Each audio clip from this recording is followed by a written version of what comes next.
Les doigts gelés de la petite fille agrippaient sa botte comme si elle s'accrochait à la vie elle-même. S'il vous plaît, monsieur, murmura-t-elle à travers ses lèvres bleues gercées, soyez notre papa aujourd'hui, juste aujourd'hui, avant qu'il n'arrive. Emmenez-nous loin d'ici. Eli Mercer n'avait pas parlé à un enfant depuis 3 ans. Pas depuis qu'il avait enterré sa propre fille dans le sol texan. Il aurait dû continuer à rouler. Que Dieu lui vienne en aide. Il aurait dû continuer à écrire. Bienvenue sur notre chaîne. Si cette histoire vous touche, abonnez-vous. Restez jusqu'à la fin et indiquez dans quelle ville vous vous trouvez. Faites-moi savoir jusqu'où cette histoire a voyagé. L'enfant serra plus fort sa botte. Eli baissa les yeux vers ses doigts si petits qu'il ne pouvait même pas enserrer correctement le cuir usé. Ses jointures étaient bleuâtres, tremblantes, mais elle refusait de lâcher prise. « S'il vous plaît, répétait-elle. « S'il vous plaît, monsieur. » Derrière elle, une autre fille se tenait debout, agrippée à un poteau de clôture. Mêmes yeux bruns, même joues creuses, même espoir désespéré qui n'avait pas lieu d'être dans un monde aussi cruel. Des jumelles, âgées peut-être de 6 ans, peut-être 7. Difficile à dire quand la faim avait volé la douceur de leur visage. Le cheval d'Élie bougea sous lui, soufflant des nuages de vapeur dans l'air glacial. La tempête de neige se préparait depuis des heures, et tous les instincts qu'il avait développés au cours de ces 3 années de fuite lui dictaient de continuer à avancer. De trouver un abri en ville, laisser ses fantômes derrière lui comme tous les autres. Mais la plus petite, la plus calme, le fixait d'un regard qui en disait long. « Lily, murmura-t-elle à sa sœur. « Lily, laisse cet homme partir. » « Non. » La première fille, Lily, secoua violemment la tête. « Dieu l'a envoyé, Rosie. Tu l'as dit toi-même. Tu as dit que quelqu'un allait venir. » Eli serra les mâchoires. « Écoutez, dit-il d'une voix rauque, à force de ne pas avoir parlé depuis des jours. Je ne suis de la réponse à la prière de personne. Vous devez rentrer avant de mourir de froid. »« Impossible, répondit simplement Lily. « Comment ça, impossible? » Maman a dit d'attendre près de la clôture. Elle a dit de ne pas rentrer avant qu'elle nous appelle. Le menton de la fille tremblait, mais elle le gardait haut. Elle a été très malade. Parfois, elle oublie d'appeler. Eli ferma les yeux. « Ne fais pas ça, se dit-il. Ne t'avise pas de faire ça. »« Depuis combien de temps êtes-vous là? » Rosie leva les 2 mains, les doigts écartés, puis elle replia 2 doigts. 8 heures dans une tempête de neige du Wyoming, le matin de Noël. Bon sang! Eli descendit de son cheval avant de pouvoir s'en empêcher. Ses bottes touchèrent de la neige et une douleur fulgurante lui parcourut les jambes. Resté trop longtemps gelé en selle. Il la sentit à peine. « Où est ton Pat? » Le visage de Lily se décomposa pendant 1 seconde. Puis cette terrible force revint. « Papa est parti au paradis, dit-elle, il y a 18 mois. Mais nous n'avons plus besoin de lui, car Dieu nous en envoie un nouveau. » Rosie l'a vu dans son rêve. Rosie tira sur la manche de sa sœur. « Lily, ne fais pas ça. » Elle l'a fait. Elle a rêvé d'un homme sur un cheval brun qui traversait la neige, et il avait les yeux tristes comme papa quand il pensait à la guerre, et il allait nous sauver. Le cheval d'Élie était brun, et il savait exactement quel genre Dieu il avait. « Je ne suis pas là pour sauver qui que ce soit. » Il prononça ces mots avec plus de dureté qu'il ne l'aurait voulu. « Je ne fais que passer. C'est ce qu'a dit l'ange aussi, » répondit Lily d'un ton neutre. Dans l'histoire de Noël, l'ange ne faisait que passer, mais il est resté parce que Mary avait besoin d'aide. « Je ne suis pas un ange. Je sais que les anges n'ont pas d'armes. » Elle désigna le holster à sa hanche. « Mais les cowboys, oui. Et papa disait que les cowboys sont juste des anges avec des bottes sales. » Quelque chose se brisa dans la poitrine d'Eli. Il s'agenouilla dans la neige, se mettant à leur hauteur. De près, il pouvait voir les pièces rapiécées sur leur manteau. Un travail soigné, minutieux, qui témoignait de l'amour d'une mère et de ses poches vides. « De quoi souffre ta maman? »« Elle a des tremblements, » répondit Lily. « Elle a très chaud, puis très froid, puis elle dort longtemps. » Le docteur Morrison a dit... Elle s'interrompit. Il a dit quoi? Il a dit qu'elle avait besoin de médicaments, mais les médicaments coûtent cher. Et M. Burnett, à la banque, a pris tout notre argent après la mort de papa. Les mains d'Eli se crispèrent en poing à ses côtés. Comment ça il l'a pris? Il a dit que papa lui devait de l'argent. Il a dit que la ferme lui devait aussi de l'argent. Il a dit, si maman ne peut pas payer avant le nouvel an, nous devrons partir. La voix de Lily se réduisit à un murmure. Il a dit, peut-être que le train des orphelins nous emmènera. Il a dit que les sœurs pouvaient parfois rester ensemble si elles avaient de la chance. Eli avait vu les trains des orphelins, il les avait regardés entrer dans les gares de 3 territoires. Les enfants étaient alignés comme du bétail, attendant que des étrangers les choisissent comme des produits agricoles. Parfois, les sœurs étaient séparées. La plupart du temps, c'était le cas. « S'il vous plaît, monsieur. » Rosie parla pour la première fois, sa voix à peine plus forte que le vent. « Nous serons très sages. Nous ne demanderons rien. Soyez juste notre papa aujourd'hui pour que maman voie que nous avons quelqu'un et qu'elle n'ait pas à s'inquiéter pour nous quand elle ne put finir. Elle a compris ce qu'elle essayait de ne pas dire. Pour qu'elle n'ait pas à s'inquiéter pour nous quand elle mourra. Il se leva si vite que sa tête tourna. « Emmenez-moi voir votre maman maintenant. » La cabane était petite mais bien construite. Eli reconnut la main d'un artisan dans le cadre de la porte, les encadrements des fenêtres, la façon dont le toit était incliné juste ce qu'il fallait pour évacuer la neige. Quel que soit leur papa, il connaissait son métier. Il faisait chaud à l'intérieur. Quelqu'un avait bien entretenu le feu. Probablement Lily, à en juger par les taches de suie sur ses manches. Une odeur de maladie flottait dans l'air. De la fièvre, de la sueur et quelque chose de pire. Quelque chose dont Eli se souvenait des hôpitaux de campagne pendant la guerre. L'odeur d'un corps menant un combat qu'il était en train de perdre. Maman. Lily se glissa vers le lit dans le coin. Maman, nous l'avons trouvé. Nous avons trouvé notre papa de Noël. La femme sur le lit remua. Eli se força à la regarder. Clara Whitfield était en train de mourir.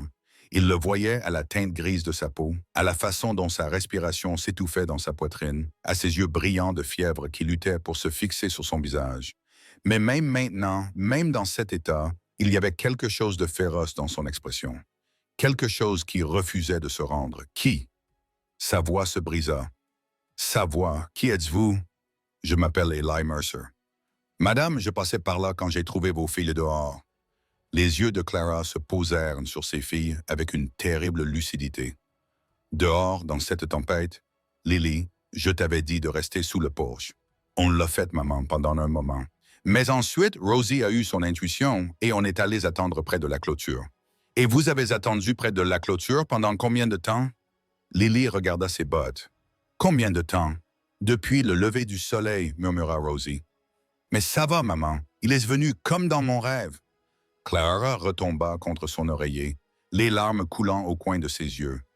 Sa main se tendit, tremblante, cherchant quelque chose à saisir. Lily la saisit. « Je suis désolée, murmura Clara. « Je suis tellement désolée, mes bébés. Maman fait de son mieux. Maman fait vraiment de son mieux. On sait, maman, je ne peux pas garder. » Son regard se posa à nouveau sur Eli et quelque chose changea dans son visage. Elle le reconnut, non pas lui spécifiquement, mais ce qu'il était. Un étranger, un danger, un homme dans sa maison alors qu'elle était sans défense. « Sortez !» Les mots étaient faibles, mais l'intention derrière eux était de faire. « Madame, j'ai dit, sortez. Je ne vous connais pas. Je ne veux pas de votre aide. Mes filles ne sont pas des quéqueux sociaux et je ne laisserai pas un vagabond penser qu'il peut. » Elle se mit à tousser. Une toux profonde et sifflante qui secoua tout son corps et laissa des traces de sang sur le mouchoir qu'elle pressait contre ses lèvres. Eli ne bougea pas. « Maman, s'il te plaît, » supplia Lily. « Il peut nous aider. Il a les mêmes yeux tristes que papa, » dit Rosie. Rose a 6 ans. Elle ne sait pas. Tout ça à nouveau était énorme. Elle ne sait pas ce que les hommes comme lui veulent vraiment. Eli ressentit cette accusation comme un coup de poignard entre les côtes. Elle avait raison d'avoir peur, raison de protéger ses enfants. À sa place, il aurait fait la même chose. Mais il ne pouvait pas partir. Que Dieu lui vienne en aide. Il ne pouvait pas partir. « Madame Whitfield, dit-il d'une voix basse et calme, comme il avait l'habitude de parler aux témoins trop effrayés pour témoigner. Je vais vous raconter quelque chose, puis vous pourrez décider si je reste ou si je pars. » Clara le regardait avec une suspicion fiévreuse. « Il y a 3 ans, j'avais une femme qui s'appelait Sarah et une fille qui s'appelait Hope. Elle avait 6 ans, exactement comme votre Rosie. » Sa gorge se serra. Il s'efforça de prononcer les mots. Bref, une bande de hors-la-loi a attaqué notre ferme pendant mon absence.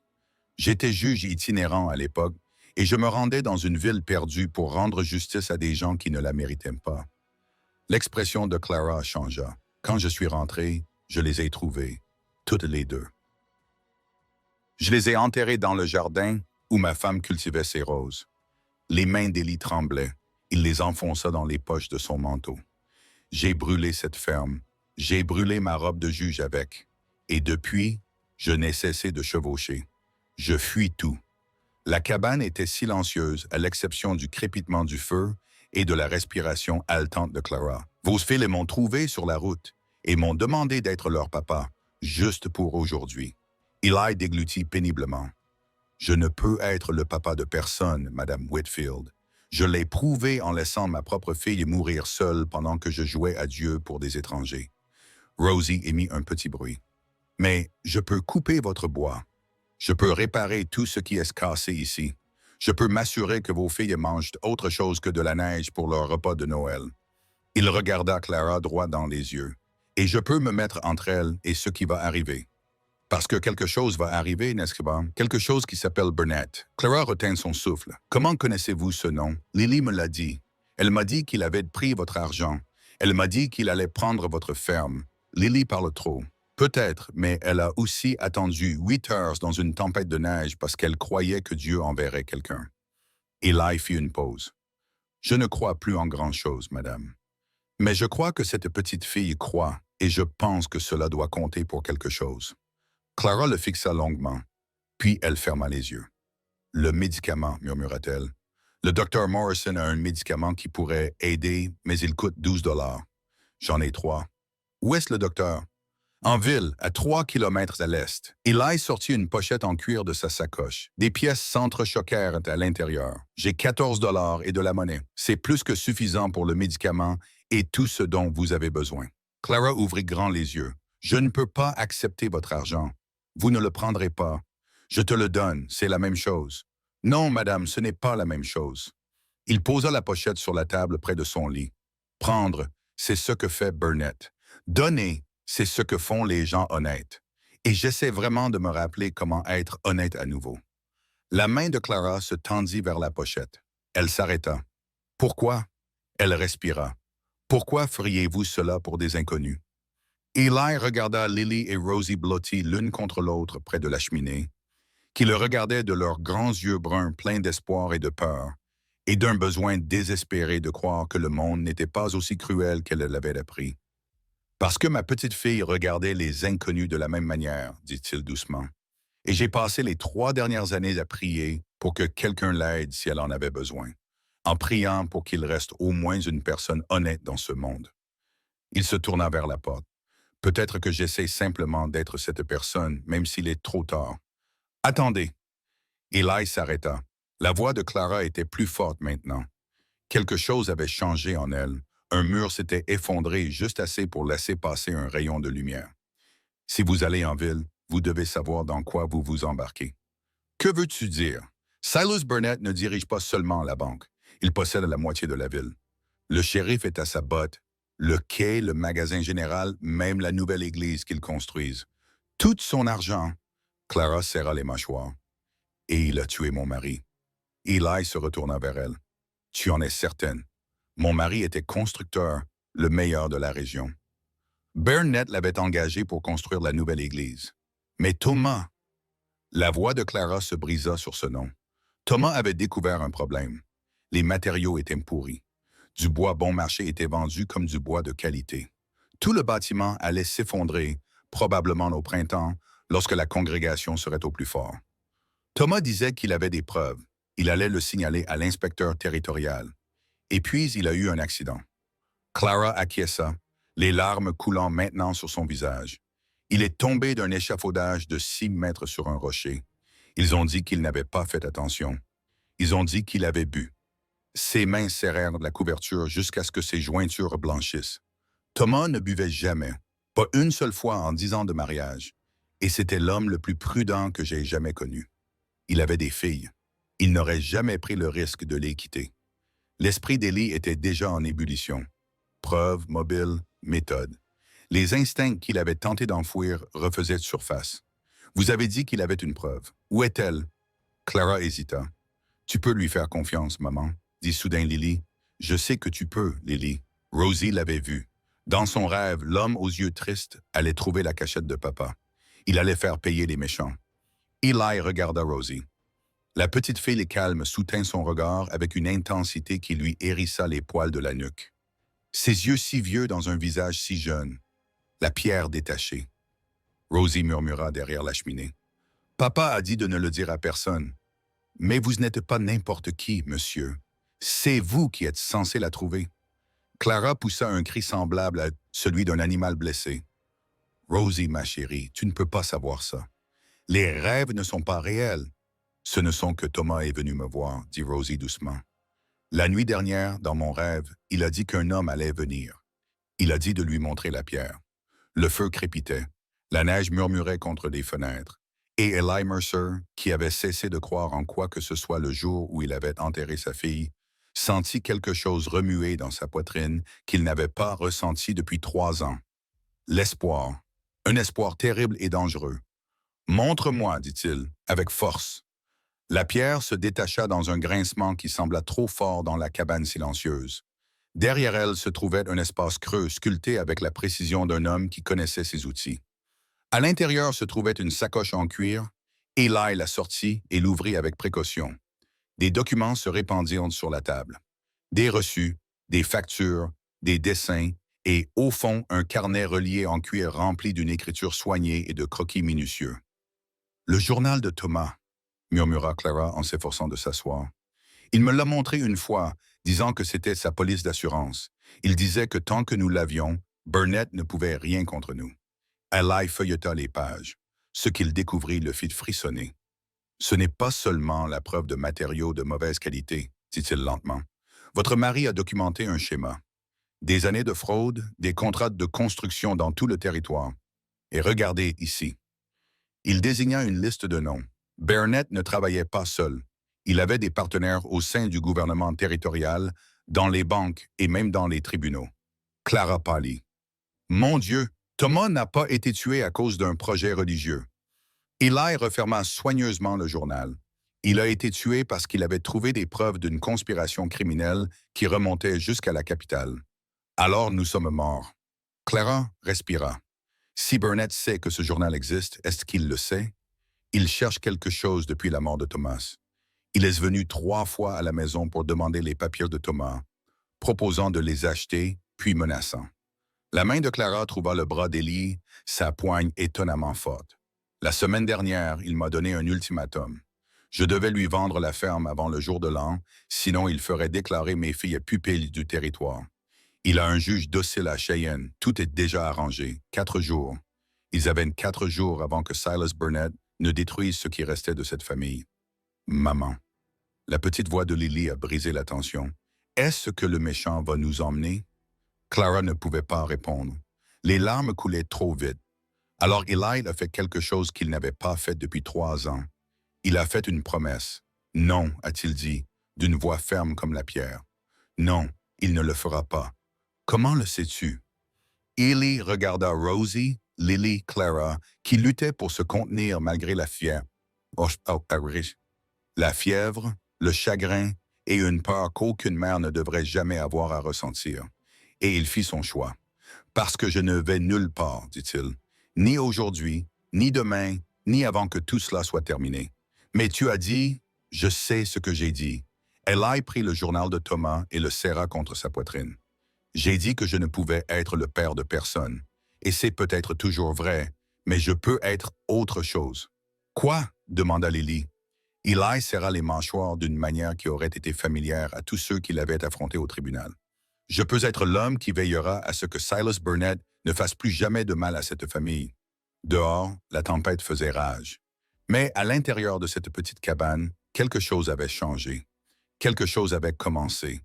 Et dans 3 jours, tout le territoire apprendrait ce qui se passait lorsqu'un homme brisé trouvait une raison de se battre.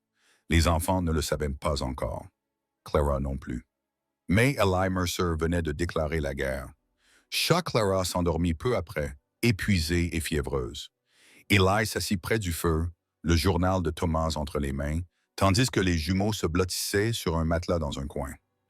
Lily s'endormit presque immédiatement, sa respiration s'accordant au rythme de l'inconscience enfantine. Mais Rosie resta éveillée, le regardant.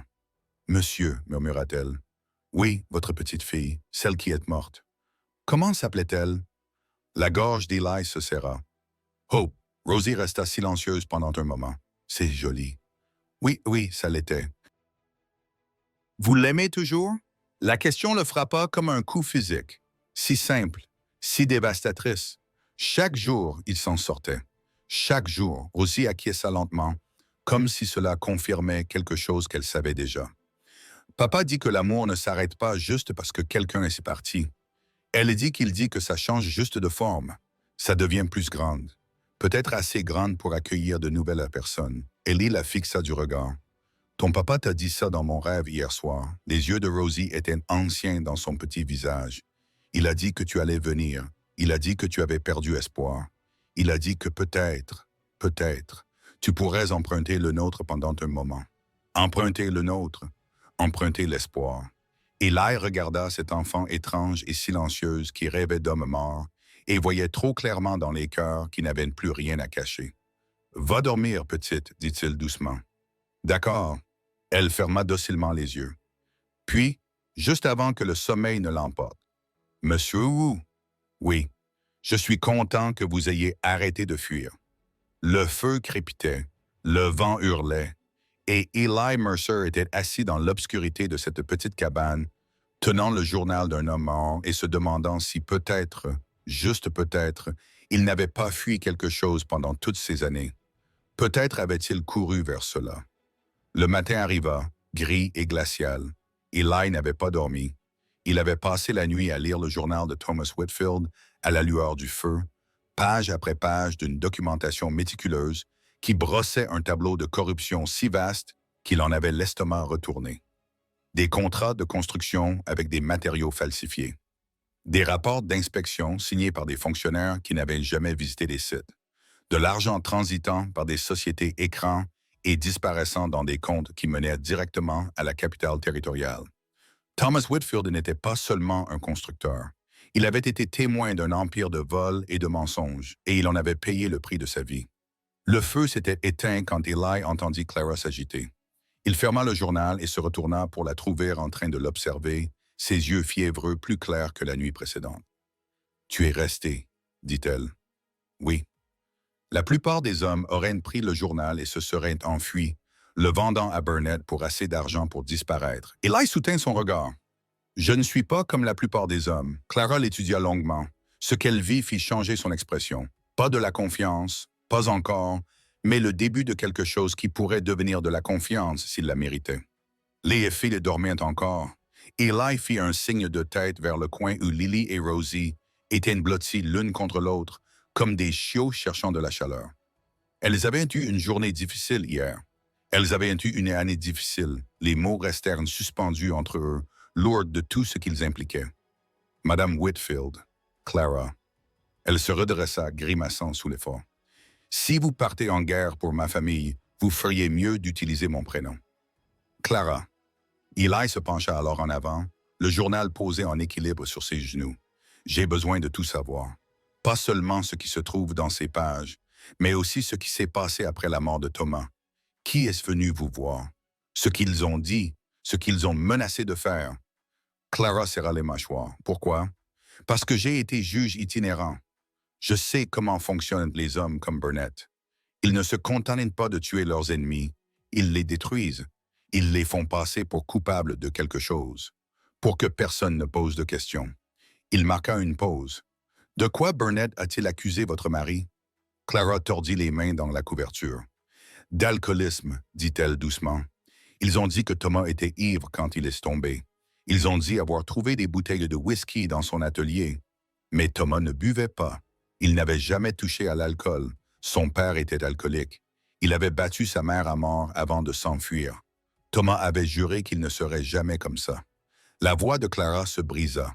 Il a tenu cette promesse pendant 32 ans, et ils l'ont fait passer pour un menteur avec une seule bouteille placée là à dessein.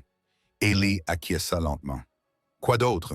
Ils ont dit qu'il volait dans les caisses de l'église, qu'il détournait du matériel pour le revendre au noir. » Les yeux de Clara s'embrasèrent d'une soudaine colère. « Mon mari qui était incapable de mentir, même pour sauver sa vie, qui donnaient plus que nous ne pouvions nous le permettre parce qu'ils ne supportaient pas de voir des gens dans le besoin. Ils l'ont fait passer pour un voleur. Est-ce que quelqu'un y a cru? Certains, oui. Ceux qui voulaient y croire. Clara détourna le regard. Il est plus facile de croire qu'un homme mort était corrompu que d'affronter la vérité sur ceux qui dirigent votre ville. Eli comprenait. Il avait déjà vu cela auparavant. La façon dont les communautés se serraient les coudes face à des vérités dérangeantes, préférant des mensonges confortables à une justice qui pourrait leur coûter quelque chose. Et ceux qui n'y croyaient pas, ils avaient peur. La voix de Clara baissa. Agnes Miller, à l'épicerie. C'était mon amie. Elle l'est toujours, je pense. Mais elle peut à peine me regarder quand je viens en ville. Son mari doit de l'argent à la banque de Burnett. Un mot de travers et ils perdent tout. Le pasteur, le révérend Brooks, Clara hésita.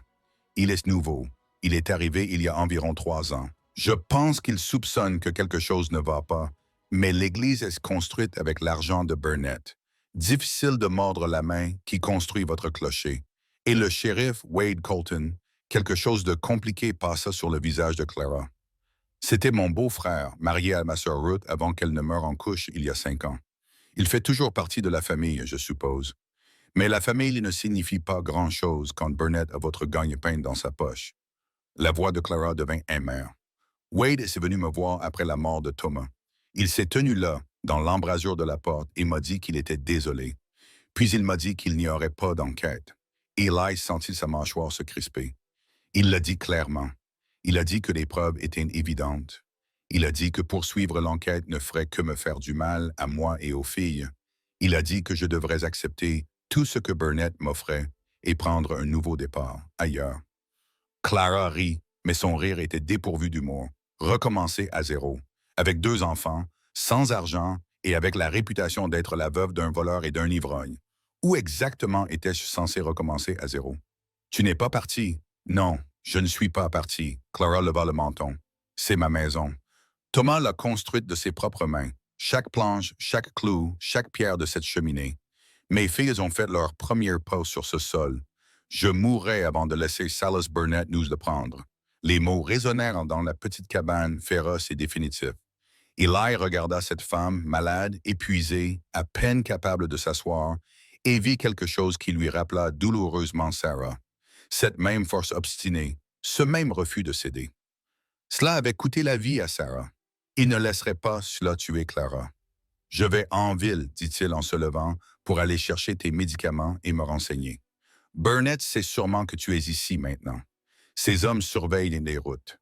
Tant mieux. » Eli vérifia les balles dans son col, d'un geste fluide et automatique. « Laisse-le s'interroger. Il viendra te chercher. J'en suis sûr. » Clara écarquilla les yeux. « Tu veux qu'il vienne? Je veux qu'il commette une erreur. » Eli remit son arme dans son étui. Les hommes comme Burnett ont l'habitude d'opérer dans l'ombre. Ils ont l'habitude que tout se passe comme ils le veulent. Quand quelque chose d'inattendu se produit, ils deviennent nerveux. Et les hommes nerveux commettent des erreurs. Et que se passe-t-il s'il ne commet pas d'erreur? Que se passe-t-il s'il envoie simplement quelqu'un te tuer comme il a tué Thomas? Eli s'arrêta à la porte. « Au moins, tes filles sauront que quelqu'un a essayé. » Il lui jeta un regard. « C'est plus que ce qu'a eu ma fille. » Il était déjà sorti avant que Clara ait pu répondre. Le froid le frappa comme un coup de poing. La tempête était passée, laissant derrière elle un monde recouvert de blanc. Son souffle se cristallisait dans l'air et la neige craquait sous ses bottes, tandis qu'il marchait vers la grange où il avait laissé son cheval la veille au soir. La jument hennait lorsqu'elle le vit lui faire signe de la tête en guise de salut. « Doucement, ma fille. » Eli passa sa main le long de son encolure, sentant la chaleur sous son épais pelage d'hiver. « Nous avons du travail à faire. » Il était en train de la sceller lorsqu'il entendit des pas. Petit, rapide, essayant d'être discret, mais sans y parvenir. « Je sais que tu es là, » dit-il sans se retourner. Silence. « Alors, comment tu sais? » Eli se retourna et vit Lily debout à l'entrée de la grange, enveloppée dans un manteau 2 tailles trop grand. Son souffle formait de petits nuages dans l'air glacial. Je gagnais ma vie en traquant les hors-la-loi. Une petite fille n'est pas vraiment un défi. Le visage de Lily s'assombrit. J'essayais d'être discrète. Pourquoi? Parce que maman m'a dit que je ne devais pas te déranger. Eli sentit quelque chose se nouer dans sa poitrine. Tu ne me déranges pas. Lily s'illumina immédiatement. Elle s'approcha doucement, les yeux fixés sur le cheval. Comment s'appelle-t-elle? Je ne lui en ai pas donné. Pourquoi? Je n'en voyais pas l'intérêt. Elle ne sert qu'à nous transporter. Lily le regarda comme s'il avait dit quelque chose de profondément triste. Tout mérite un nom, dit-elle. Sérieusement. Les noms signifient que tu comptes. C'est ce que papa disait. Les mains d'Eli s'immobilisèrent sur les sangles de la selle. Ton papa disait beaucoup de choses. Il était très intelligent. Lily s'approcha, tendant la main pour toucher le nez du cheval avec une révérence prudente. Il pouvait construire n'importe quoi. Des maisons, des granges, des meubles. Une fois, il a fabriqué une maison de poupée pour Rosie avec de vraies petites fenêtres qui s'ouvraient. C'était la plus jolie chose que j'avais jamais vue. Qu'est-ce qui lui est arrivé? Le visage de Lily s'assombrit.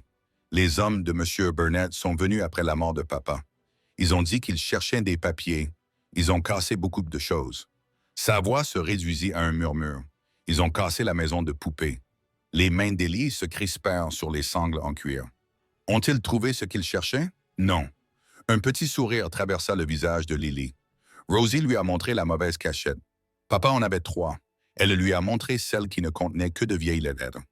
Ils ont tout pris, mais ce n'étaient pas les choses importantes. Elle est intelligente. Elles sont toutes les deux intelligentes. Lily, j'ai besoin que tu fasses quelque chose pour moi. Quoi?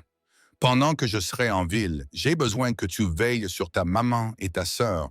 Tu peux le faire? Lily gonfla la poitrine, fière de son rôle. Je veille toujours sur elle. Je le sais, mais aujourd'hui en particulier. Ne laisse entrer personne dans la maison à part moi. Si des étrangers viennent, cache-toi avec Rosie dans le coin arrière, près du bac à fleurs. Tu comprends? Les yeux de Lily s'écarquillèrent. Tu penses que les méchants vont venir? Je pense qu'il vaut mieux être prêt au cas où. Lily acquiesça lentement, son petit visage se crispant dans une expression de détermination qui semblait incongrue chez quelqu'un d'aussi jeune. D'accord, dit-elle, je les protégerai. Bravo. Eli enfourcha sa selle et la regarda. Encore une chose, quoi? Elle s'appelle Hope. Lily cligna des yeux. Le cheval? Oui. Eli eut la gorge serrée, d'après quelqu'un que je connaissais. Le visage de Lily s'illumina d'un sourire radieux. C'est un joli nom, dit-elle, vraiment joli. Eli fit tourner Hope vers la route et ne se retourna pas. S'il l'avait fait, Lily aurait peut-être vu les larmes gelées sur ses joues. La ville de Stillwater Creek émergeait du paysage hivernal comme une blessure dans la neige. Eli estima qu'elle comptait environ 300 lames, assez pour avoir une rue principale, un clocher s'élevant dans ce ciel gris et l'ensemble habituel de commerce qui faisait vivre les communautés frontalières. Le magasin général, le saloon, la banque. Il remarqua instinctivement l'emplacement de la banque. Un bâtiment de 2 étages en briques, le genre de construction qui annonçait que son propriétaire avait plus d'argent que de bon sens ou de goût. Le nom Burnett & Associates brillait en lettres dorées au-dessus de la porte, aussi subtil qu'un serpent la sonnette. Eli attacha Hope au poteau d'attache devant le magasin général et entra. La chaleur le frappa en premier. Puis l'odeur du café et du tabac et d'une centaine de marchandises différentes entassées dans un espace trop petit pour les contenir correctement. Une femme derrière le comptoir leva les yeux à son entrée, son expression passant de l'accueil à la lassitude en l'espace d'un battement de cœur. « Je peux vous aider? Je cherche la maison du Dr. Morrison, 2 portes plus loin. » La femme, Agnes Miller, si la description de Clara était exacte, l'étudia d'un regard perçant. Vous connaissiez la ville, vous n'étiez que de passage. Elle ne le croyait pas. Beaucoup de gens passent par Stillwater Creek. Peu s'arrêtent au milieu d'une tempête de neige. Peu ont le choix quand la tempête frappe. Je suppose que non. Agnes jeta un coup d'œil vers la fenêtre et Eli suivit de son regard pour voir 2 hommes debout devant la banque qui observèrent le magasin général avec un intérêt non dissimulé. Vous feriez mieux de faire vite, monsieur. Il vaut mieux passer sans s'attarder. Eli toucha le bord de son chapeau. Merci pour le conseil, madame. Ne le remerciez pas, suivez-le. Il partit sans répondre, mais il garda cette interaction en mémoire. Agnes Miller avait peur, mais elle n'était pas brisée. Cela pourrait s'avérer utile. Le cabinet du Dr. Morrison se trouvait exactement là où Agnes l'avait indiqué. Un bâtiment étroit, coincé entre le salon de coiffure et le cabinet d'un avocat qui semblait n'avoir vu aucun client depuis des mois. Eli poussa la porte et se retrouva dans une salle d'attente exiguë qui sentait l'acide phénique et le camping. « Docteur », appela-t-il. Un rideau à l'arrière s'ouvrit et un homme apparut. Petit, dégarni, avec l'expression perpétuellement épuisée de quelqu'un qui avait vu trop de souffrance et ne pouvait se permettre d'arrêter d'en voir davantage. « Je suis Morrison. Que voulez-vous? » « Des médicaments pour Clara Whitfield. » Le visage du médecin changea. « C'est vous, moi qui quoi, celui qui séjourne chez les Whitfield. Les nouvelles vont vite dans les petites villes, monsieur. Surtout quand elles concernent une veuve et un étranger. » Eli ignora l'insinuation. « Elle a de la fièvre, une mauvaise toux, du sang sur son mouchoir. » L'expression de Morrison devint sérieuse.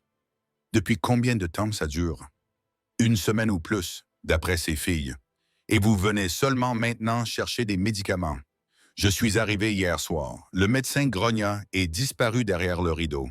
Eli entendit des tiroirs s'ouvrir et des flacons s'entrechoquer. Morrison réapparut avec un paquet en papier brun qu'il posa sur le comptoir. De la quinine pour la fièvre, de la Leldinum pour la douleur, et il brandit un flacon plus petit. « C'est pour la toux. 3 gouttes dans de l'eau chaude 2 fois par jour. Plus que ça, et ça la tuera. » « Combien? » « 12 $. Eli compta les pièces et les poussa sur le comptoir.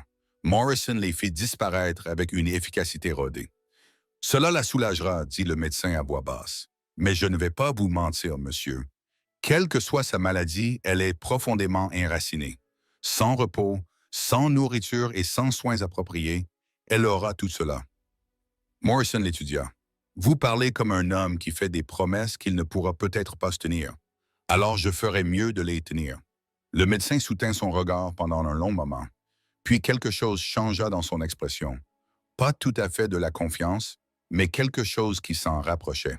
« La femme Whitfield, » dit lentement Morrison. « C'est une femme bien. Elle ne méritait pas ce qui est arrivé à son mari. Elle ne méritait pas ce qui lui arrive maintenant. » Non, elle ne le méritait pas. Silas Burnett a des vues sur cette propriété. Depuis des années. Ce terrain se trouve juste au-dessus de ce que les géomètres considèrent comme le gisement d'argent le plus riche du territoire. Eli se figea. De l'argent. Tout le monde ne le sait pas. Thomas Whitfield en a trouvé des traces dans son ruisseau au printemps dernier. Il a commis l'erreur de déposer un rapport auprès du Bureau des essayeurs territoriaux. La voix de Morrison baissa d'un ton. 3 semaines plus tard, il était mort. Les pièces du puzzle s'assemblèrent avec une clarté écœurante. Il ne s'agissait pas seulement de faire taire un témoin. Il s'agissait de terre, de droits miniers, le genre de richesse qui transformait les hommes en monstres et les monstres en piliers de la communauté. Qui d'autre est au courant pour l'argent? Burnett, ses partenaires, le gouverneur du territoire? Probablement. Morrison fit une pause. Et maintenant vous. Pourquoi me racontez-vous tout cela? Parce que quelqu'un doit agir et que nous autres avons trop peur pour essayer. Les yeux de Morrison étaient vieux et fatigués, remplis d'une honte qui le rongeait depuis des années. J'ai vu transporter le corps de Thomas Whitfield hors du chantier. J'ai vu ses blessures. Je sais qu'une chute ne laisse pas de telles marques. Vous pourriez témoigner. Je pourrais aussi finir comme Thomas. Morrison secoua la tête.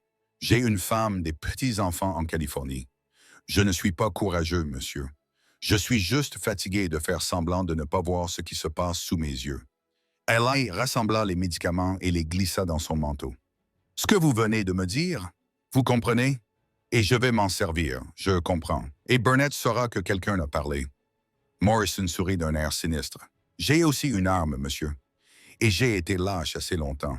Il est peut-être temps que je découvre ce que signifie être courageux avant de mourir. » Eli acquiesça d'un signe de tête, puis se tourna vers la porte. « Monsieur, dit-il en s'arrêtant, comment vous appelez-vous, au cas où quelqu'un demanderait plus tard qui a allumé ce feu? »« Mercer, Eli Mercer. Eh bien, Mercer, que Dieu vous accompagne, vous allez en avoir besoin. » Et Eli sortit dans le froid et trouva Silas Burnett qui l'attendait.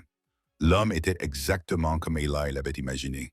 Bien nourri, vêtu de vêtements coûteux, avec cette assurance tranquille qui vient de nombreuses années passées, à obtenir tout ce qu'il voulait sans conséquence. 2 hommes l'encadraient, des gardes du corps et en jugés par leur apparence, les mains posées nonchalamment près de leurs étuis. Monsieur Mercer, dit Burnett d'une voix chaleureuse et accueillante, comme l'étreinte d'un serpent. Je ne crois pas que nous ayons eu le plaisir de nous rencontrer. Je ne peux pas dire que le plaisir soit partagé. Le sourire de Burnett ne faiblit pas. Ce n'est pas vraiment la façon d'accueillir un pilier de la communauté. Je suis Silas Burnett. Je crois comprendre que vous séjournez au Whitfield Place. Les nouvelles vont vite. Dans une petite ville, c'est vrai. J'aime me tenir au courant des nouveaux développements, en particulier ceux qui concernent des propriétés qui m'intéressent. Les yeux de Burnett étaient froids malgré ses manières chaleureuses. La ferme Whitfield est l'une de ses propriétés. Madame Whitfield et moi sommes en négociation. C'est ainsi que vous appelez cela une négociation? Quelque chose vacilla dans l'expression de Burnett. J'appelle cela aider une veuve dans le besoin. Elle est seule, malade, avec 2 jeunes enfants. Cette ferme est trop pour elle. Je lui ai proposé un prix équitable. Vous lui avez proposé un vol. Les mots restèrent en suspendus dans l'air glacial. Le sourire de Burnett finit par disparaître. Je ferai attention à votre place, Monsieur Mercer. Lancez des accusations dans une ville où vous ne connaissez personne et où personne ne vous connaît. J'en sais assez. Et vous? Burnett s'approcha.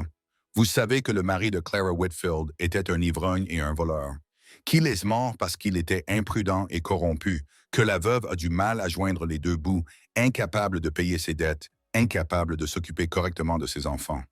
Je sais que chaque mot que vous venez de prononcer est un mensonge. Le regard de Burnett devint vide. Je ferai très attention à ne pas me faire d'ennemis ici, Monsieur Mercer. Très attentionné, en effet. Eli s'avança jusqu'à être assez près pour voir le pouls battre dans la gorge de Burnett. J'ai été prudent pendant 3 ans, dit-il calmement. La prudence a coûté la vie à ma famille. La prudence m'a obligé à fuir pendant que des hommes comme vous détruisaient des vies innocentes. J'en ai fini avec la prudence. Les hommes de Burnett mirent la main sur leurs armes. Eli ne broncha pas. « Rappelez vos chiens, dit-il, à moins que vous ne vouliez qu'ils apprennent ce qu'un Texas Ranger fait aux hommes qui le menacent. » Le mot « Ranger » se répercuta dans le groupe comme une pierre jetée dans une eau calme. Le visage de Burnett se crispa. « Votre loi était.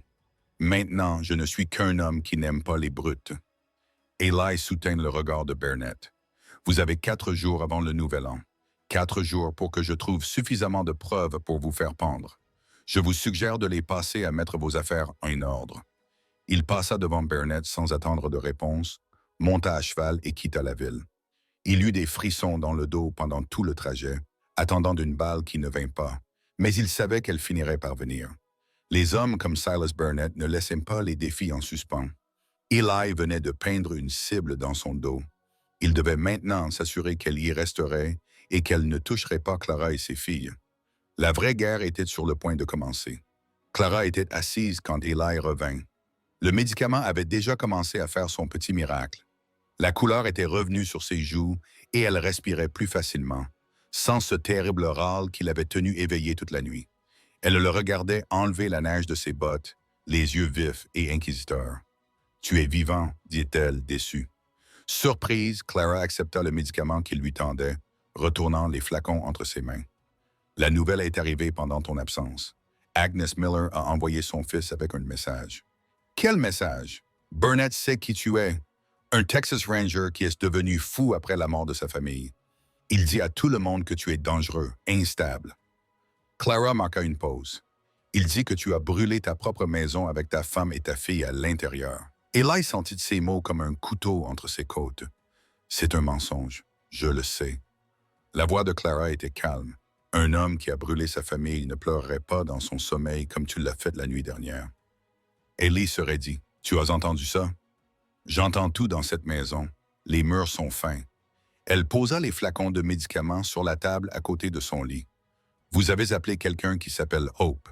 Vous l'avez supplié de s'enfuir. » La cabane sembla soudainement étouffante. « Je ne veux pas parler de ça. Alors nous n'en parlerons pas. » Clara serra son châle autour de ses épaules. « Mais vous devez savoir contre quoi vous vous battez. Burnett ne se contente pas de détruire les gens. Il détruit leur nom, leurs souvenirs, tout ce qu'ils étaient. Il l'a fait à Thomas. Il me le fait maintenant. Et il te le fera si tu restes. » Eli s'approcha du feu et ajouta une autre bûche, plus pour occuper ses mains que parce que les flammes avaient besoin d'être entretenues. « Où sont les filles? Dans la grange, Lily a décidé que ton cheval avait besoin de compagnie. Clara esquissa un sourire. Elle l'a apparemment appelé Hope. Elle dit que tu as choisi ce nom en référence à quelqu'un d'important. C'était votre fille. Eli ne répondit pas. Clara laissa le silence s'installer un instant, puis changea de sujet avec l'aisance d'une femme qui sait quand insister et quand battre en retraite. Qu'avez-vous appris en ville? Burnett ne s'intéresse pas seulement à votre ferme parce que Thomas était au courant de ses contrats de construction frauduleux. Eli se tourna vers elle. Il s'intéresse à ce qui se trouve en dessous. Clara fronça les sourcils. Que veux-tu dire, Silver? Thomas a trouvé des traces dans ton ruisseau. Il a déposé un rapport auprès de l'essayeur territorial. Eli marqua une pause. 3 semaines avant sa mort. La couleur qui était revenue sur le visage de Clara s'envola. Thomas ne m'a jamais parlé de Silver. Il essayait probablement de te protéger. Si tu ne savais pas, tu ne pouvais pas être menacé pour obtenir l'information. Eli sortit le journal de Thomas de son manteau, mais il en a parlé ici à la page 43. Il savait exactement ce que valait votre terrain, et il savait que Burnett serait prêt à tuer pour l'avoir. Les mains de Clara tremblaient lorsqu'elle prit le journal et trouva la page. Ses yeux parcoururent l'écriture soignée de son mari, et des larmes commencèrent à couler sur ses joues. « Il allait nous faire une surprise », murmura-t-elle. C'est ce qu'il a dit la semaine avant sa mort. Il a dit qu'il avait une surprise qui allait tout changer. Je pensais qu'il parlait de quelque chose qu'il était en train de construire. Il construisait quelque chose, un avenir. Burnett le lui apprit. Clara serra le journal contre sa poitrine, les épaules secouées de sanglots silencieux. Eli voulait la réconforter, voulait dire quelque chose qui apaiserait la blessure encore fraîche causée par la découverte du caractère prémédité du meurtre de son mari. Mais il n'avait jamais été doué avec les mots. Sarah le taquinait souvent à ce sujet. Elle disait qu'il pouvait affronter des criminels armés sans broncher, mais qu'il était incapable de formuler un compliment décent pour sauver sa vie. Il fit donc ce qu'il savait faire. « J'ai envoyé un télégramme depuis la ville, dit-il, à un marshal américain que je connaissais à Helena, un homme nommé Dawkins. S'il est toujours en vie et porte toujours son insigne, il viendra. » Clara leva les yeux, le regard partagé entre l'espoir et la peur. Combien de temps? 3 jours, peut-être 4. Le réveillon du Nouvel An, c'est dans 3 jours. Je connais la date limite de Burnett. Je sais, Clara. La voix d'Eli était plus dure qu'il ne l'aurait voulu. Je sais quel est le délai. Je sais ce qui est en jeu. Je sais que nous sommes engagés dans une course contre quelque chose qui pourrait être impossible à gagner. Mais je ne sais pas comment ne rien faire. J'ai essayé pendant 3 ans et cela m'a presque tué. Clara le fixa longuement du regard. « Tu penses vraiment que nous pouvons le battre? Je pense que nous devons essayer. » La porte de la cabane s'ouvrit brusquement. Lily entra en courant, le visage rougi par le froid et par autre chose. La peur. Maman. Maman, il y a des hommes qui arrivent. Eli était à la fenêtre avant même que Lily ait fini de parler. 3 cavaliers approchaient de l'est, avançant rapidement malgré la neige. Ils ne pouvaient pas encore voir leur visage, mais ils reconnaissaient leur langage corporel. Des hommes déterminés, des hommes animés par la violence. Clara, emmène les filles derrière le tonneau de fleurs, comme je l'ai dit à Lily. Ellie, Clara ne discuta pas. Elle se leva du lit avec une force qu'elle ne se savait probablement pas encore posséder, attrapa Rosie qui était en train de dessiner près du feu et conduisit les 2 filles à l'arrière de la cabane. Eli vérifia son Colt. 6 balles. Son fusil était près de la porte. 8 autres balles s'y trouvaient. 14 coups contre 3 hommes. De meilleures chances qu'il ne méritait. Il ouvrit la porte et sortit sur le porche au moment où les cavaliers s'arrêtaient près de la clôture. L'homme de tête était grand, large d'épaules, avec un visage qui avait été fracturé et mal réparé au moins une fois. Les 2 autres étaient plus jeunes, plus minces, avec le regard affamé d'hommes qui avaient appris que la violence rapportait plus que le travail honnête. « Ça suffit », cria Eli. Le grand homme sourit, dévoilant des dents tachées par le tabac. « Qui demande? Je m'appelle Cobb. Je travaille pour Monsieur Burnett. » Cobb se pencha en avant sur sa selle. « Monsieur Burnett dit que vous devez partir. Il dit que la dame à l'intérieur a des affaires à conclure et que vous interférez avec les négociations. Les négociations sont terminées. » Monsieur Burnett n'est pas d'accord. Le sourire de Cobb s'élargit. Il dit aussi, « Si vous ne partez pas paisiblement, nous sommes autorisés à vous forcer à partir. » La main d'Élie se posa sur son étui, décontracté mais prêt. Vous êtes trois, je suis seul. Vous aimez ces chances? Vous les aimez? Très bien. Alors vous ne savez pas ce que je faisais dans la vie. Quelque chose vacilla dans l'expression de Cobb. L'histoire que Burnett avait répandue était clairement incomplète. Monsieur Burnett dit, « Vous êtes fou. » Il dit, « Vous avez brûlé votre propre famille. » Monsieur Burnett est un menteur, mais vous le saviez probablement déjà en travaillant pour lui. Cobb serra les mâchoires. « Je ne suis pas payé pour réfléchir. Je suis payé pour résoudre des problèmes. En ce moment, vous êtes un problème. Alors venez me résoudre. » Les mots restèrent suspendus dans l'air glacial.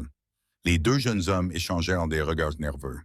Ils ne s'attendaient pas à rencontrer de résistance. Ils ne s'attendaient pas à ce qu'un homme seul affronte trois cavaliers armés sans broncher. Cobb n'était pas nerveux, mais il réévaluait la situation.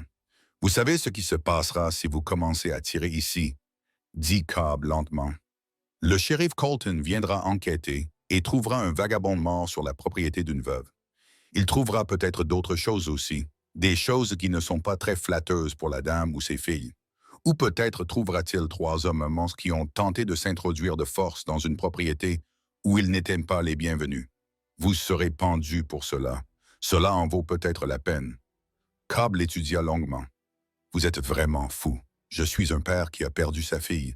C'est pire que de la folie. » « Je n'ai plus rien à perdre. » Eli sortit son pistolet d'un seul mouvement fluide, pointant le canon vers la poitrine de Cobb avant que l'un des trois n'ait le temps de réagir. « Maintenant, vous avez le choix. Vous pouvez faire demi-tour et dire à Burnett que ses intimidations n'ont pas marché, ou vous pouvez mourir ici, dans la neige, et laisser vos familles se demander ce qui vous est arrivé. » Personne ne bougea. Le vent sifflait dans le silence, puis, lentement, Cobb leva les mains. « Du calme, Ranger. Personne n'a besoin de mourir aujourd'hui. Alors partez. » Cobb fit demi-tour avec son cheval, faisant signe à ses hommes de le suivre. « Ce n'est pas fini, lança-t-il. Monsieur Burnett obtient toujours ce qu'il veut. Toujours. Mais pas cette fois. » Les trois cavaliers disparurent au bout de la route, le bruit de leurs sabots s'évanouissant dans le silence hivernal. Eli ne rangea son arme qu'une fois qu'ils furent complètement hors de vue. « Vous pouvez sortir maintenant, » dit-il. La porte de la cabane s'ouvrit en grinçant et Clara apparut, le visage pâle, mais les yeux brûlants d'une lueur qui pouvait être de l'admiration. « Vous venez d'affronter trois hommes armés. Ils ne s'attendaient pas à une résistance. Les brutes ne s'y attendaient jamais. Ils reviendront. Je le sais. » Clara sortit sur le porche, serrant son châle contre elle pour se protéger du froid, tandis que d'autres hommes armés arrivaient. « Ils brûleront cet endroit avec nous à l'intérieur s'ils le doivent. » « Probablement, et tu restes quand même. » Eli rangea enfin son pistolet dans son étui. « Je t'ai déjà dit que j'en avais fini avec la fuite. » Clara resta silencieuse pendant un moment. « Mon mari a dit quelque chose comme ça la veille de sa mort. » Sa voix se brissa. Il a dit que certaines choses valaient la peine de mourir. Je lui ai répondu que rien ne valait la peine de laisser nos filles sans père. Qu'a-t-il dit? Il a dit que certaines choses valaient la peine de mourir parce qu'elles ne concernaient pas seulement lui. Elles concernaient le monde dans lequel nos filles grandiraient. Clara s'essuya les yeux. Je l'ai détesté pour ça. Pour avoir été prêt à mourir pour ses principes alors que j'avais besoin qu'ils vivent pour nous. Eli compris. Que Dieu l'aide. Il comprit parfaitement. « Clara, je ne te déteste pas, » continua-t-elle. « Pour avoir fait ce qu'il a fait, pour avoir été prêt à se battre alors qu'il aurait été plus sûr de fuir.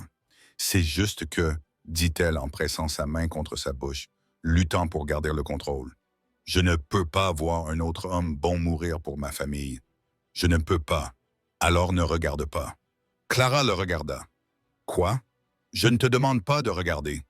Je ne te demande rien d'autre que de protéger ses filles et de me laisser gérer ce qui va arriver. » Eli la regarda droit dans les yeux. « Je sais ce que je risque. Je connais les chances. Mais Clara, j'ai passé 3 ans à souhaiter avoir été à la maison quand ces hors-la-loi sont venus, à souhaiter être mort à la place de Sarah et Hope, à souhaiter avoir eu la chance de me battre pour elle. » Sa voix s'abaissa jusqu'à devenir à peine plus qu'un murmure. « Tu me donnes cette chance, la chance d'être là quand ça compte. La chance de me battre pour quelque chose au lieu de fuir tout le reste. Même si je meurs en le faisant, C'est plus que ce que j'ai eu en 3 ans. Les larmes de Clara coulaient maintenant librement. C'est une terrible raison de rester. Peut-être, mais c'est la seule que j'ai. La porte de la cabane s'ouvrit à nouveau et Rosie apparut, le petit visage solennel et pâle. Maman, les méchants reviennent. Et Eli se retourna vers la route. Rien. De la neige vide et un ciel gris. Rosie, il n'y a personne. Pas maintenant, au Denishamaan. Les yeux de la petite fille étaient distants, flous. Ce soir, quand la lune se lèvera, ils seront nombreux. La main de Clara trouva le bras d'Eli, sa prise serrée par la peur. Elle fait ça parfois. Elle voit les choses avant qu'elles n'arrivent. Thomas pensait qu'elle était douée. Je pensais qu'elle avait juste beaucoup d'imagination, mais elle ne s'est jamais trompée. Eli regarda l'enfant, ses yeux anciens et son visage jeune. Combien d'hommes, Rosie May? 7. Sa voix était monocorde, sans émotion. 7 hommes avec du feu. Que vois-tu d'autre? Le regard de Rosie dériva au-delà de lui vers quelque chose d'invisible. De la neige rouge et des cris. Sa lèvre inférieure tremblait, tant de cris. Puis elle cligna des yeux et le sortilège se rompit. Elle n'était plus qu'une petite fille, effrayée et frigorifiée, cherchant sa mère. Clara la serra dans ses bras et couvrit ses cheveux de baisers. « Tout va bien, ma chérie. Tout va bien. Tout ira bien. » Mais son regard croisa celui d'Eli par-dessus la tête de sa fille, et il y vit de la terreur. 7 hommes ce soir. Le télégramme adressé au Marshal Dawkins n'arriverait à Helena au plus tôt que demain. Même si Dawkins laissait tout tomber et chevauchait à toute allure, il ne pourrait pas arriver avant le réveillon du Nouvel An. Ils étaient livrés à eux-mêmes. « Je dois fortifier cette cabane, » dit Eli doucement. « Vos filles savent-elles tirer? » Le visage de Clara se raidit. « Ce sont des enfants, ce sont des cibles. Ce soir, quand ces hommes viendront, elles seront des cibles. Je ne dis pas qu'il faut leur donner des armes. Je dis, savent-elles courir? Savent-elles se cacher? Peuvent-elles survivre si les choses tournent mal? » Clara resta silencieuse pendant un long moment. Lily s'est tirée. Thomas lui a appris l'été dernier. Elle n'est pas douée, mais elle sait distinguer le canon du chargeur. La voix de Clara tremblait. Rosie ne touche pas aux armes. Elle dit qu'elle lui donne mal à la tête. Alors Rosie se cache. Lily reste avec toi. Je les affronterai seul dehors. C'est la seule solution. Eli commença à calculer les angles, les positions de couverture, les champs de tir. À l'intérieur de cette cabane, nous sommes piégés. Dehors, je peux bouger, les éliminer avant qu'ils ne puissent s'organiser. 7 hommes. Eli, tu l'as dit toi-même. Tu as 14 coups, alors j'ai intérêt à ne pas les rater. Clara posa Rosie par terre et s'avança vers lui, le visage marqué par le désespoir. C'est du suicide, tu le sais, n'est-ce pas? Tu prévois de mourir pour que nous puissions vivre. Je prévois de me battre. La mort n'est qu'une possibilité. Eli lui saisit les mains, les surprenant tous les deux. Clara m'a écouté.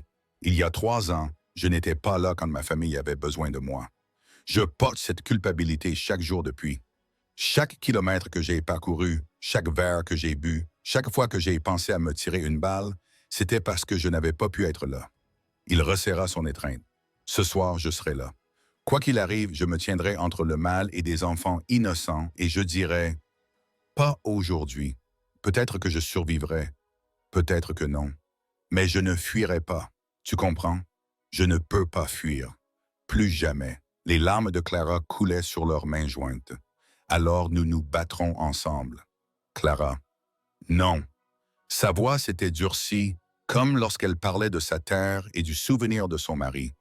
Tu ne peux pas faire de nobles sacrifices pendant que je me cache avec mes enfants. Thomas l'a fait.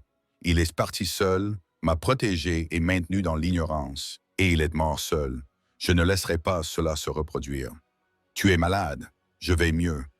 Les médicaments m'ont aidé. Clara serra ses mains. Et je tire mieux que Lily. Thomas m'a appris avant de lui apprendre. Si 7 hommes viennent brûler ma maison et emmener mes enfants, je me tiendrai sur ce porche avec un fusil et je tirerai jusqu'à ce que je ne puisse plus tirer. Ce n'est pas négociable.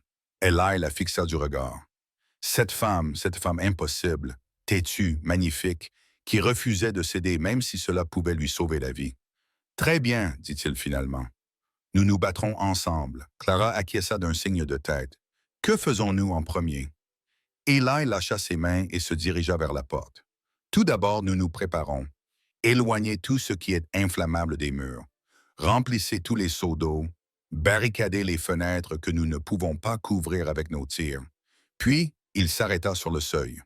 Ensuite, nous attendrons le lever de la lune. L'après-midi s'écoula dans une préparation sinistre. Eli montra à Clara comment se positionner près de la fenêtre pour être le mieux protégé et le moins exposé possible.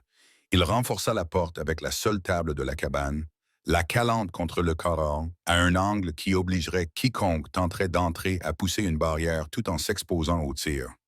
Lily aida sans qu'on le lui demande, ses petites mains transportant des seaux et des couvertures avec une détermination farouche. Rosie était assise près du feu, dessinant dans son journal avec des crayons de couleur usés jusqu'à la moelle, ses dessins sombres et inquiétants, représentant des flammes consumant des bâtiments, des silhouettes courant dans la neige, et encore, un homme grand se tenant seul face à une marée d'ombre. « Que dessines-tu, ma chérie ?» demanda Clara pendant l'une de leurs brèves pauses. Rosie lui montra son dernier dessin. Clara pâlit. C'était Eli. Sans aucun doute, Eli représenté par les traits simples d'une main d'enfant. Il se tenait devant la cabane, une arme dans chaque main, face à un demi-cercle de silhouettes sombres, et derrière lui, à peine visible à travers la porte, se trouvaient 3 silhouettes qui observaient. Clara, Lily et Rosie elle-même. « Est-ce que ce que tu vois arriver? » murmura Clara. Rosie acquiesça lentement. « Est-ce qu'il le voit? » Clara ne put finir sa question. Rosie leva les yeux vers sa mère, le regard triste, comme depuis toujours. « Il y a des choses que je ne peux pas voir, maman. Certaines choses ne sont pas encore décidées. » La lune se leva à 7 heures. Eli la regardait depuis le porche, son souffle se cristallisant dans l'air glacial. Le froid était violent, du genre à tuer un homme en quelques heures s'il ne bougeait pas. Mais il ne pouvait pas se permettre de bouger. Chaque pas qu'il faisait était un bruit de plus qui risquait de révéler sa position.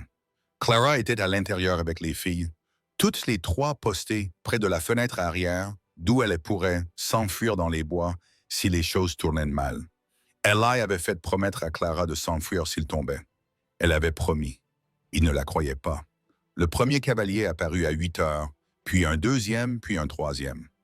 Quand ils furent tous rassemblés près de la clôture, Eli compta exactement 7 hommes, comme Rosie l'avait prédit. Ils portaient des torches dont la lueur orange vacillait sur la neige bleuâtre, et ils pouvaient voir des fusils en bandoulière dans leur dos. Ils n'étaient pas là pour négocier. Cobb était parmi eux. Il était assis sur son cheval au centre de la ligne, arborant son sourire taché de tabac. « Merck, appela-t-il, tu es toujours là? » Ali ne répondit pas. « Monsieur Burnett vous a donné une dernière chance. Sortez maintenant et personne ne sera blessé. Restez et nous brûlerons cette cabane avec tout le monde à l'intérieur. Silence, Romman, comme vous voulez. » Les cavaliers commencèrent à se disperser, encerclant la cabane des 2 côtés.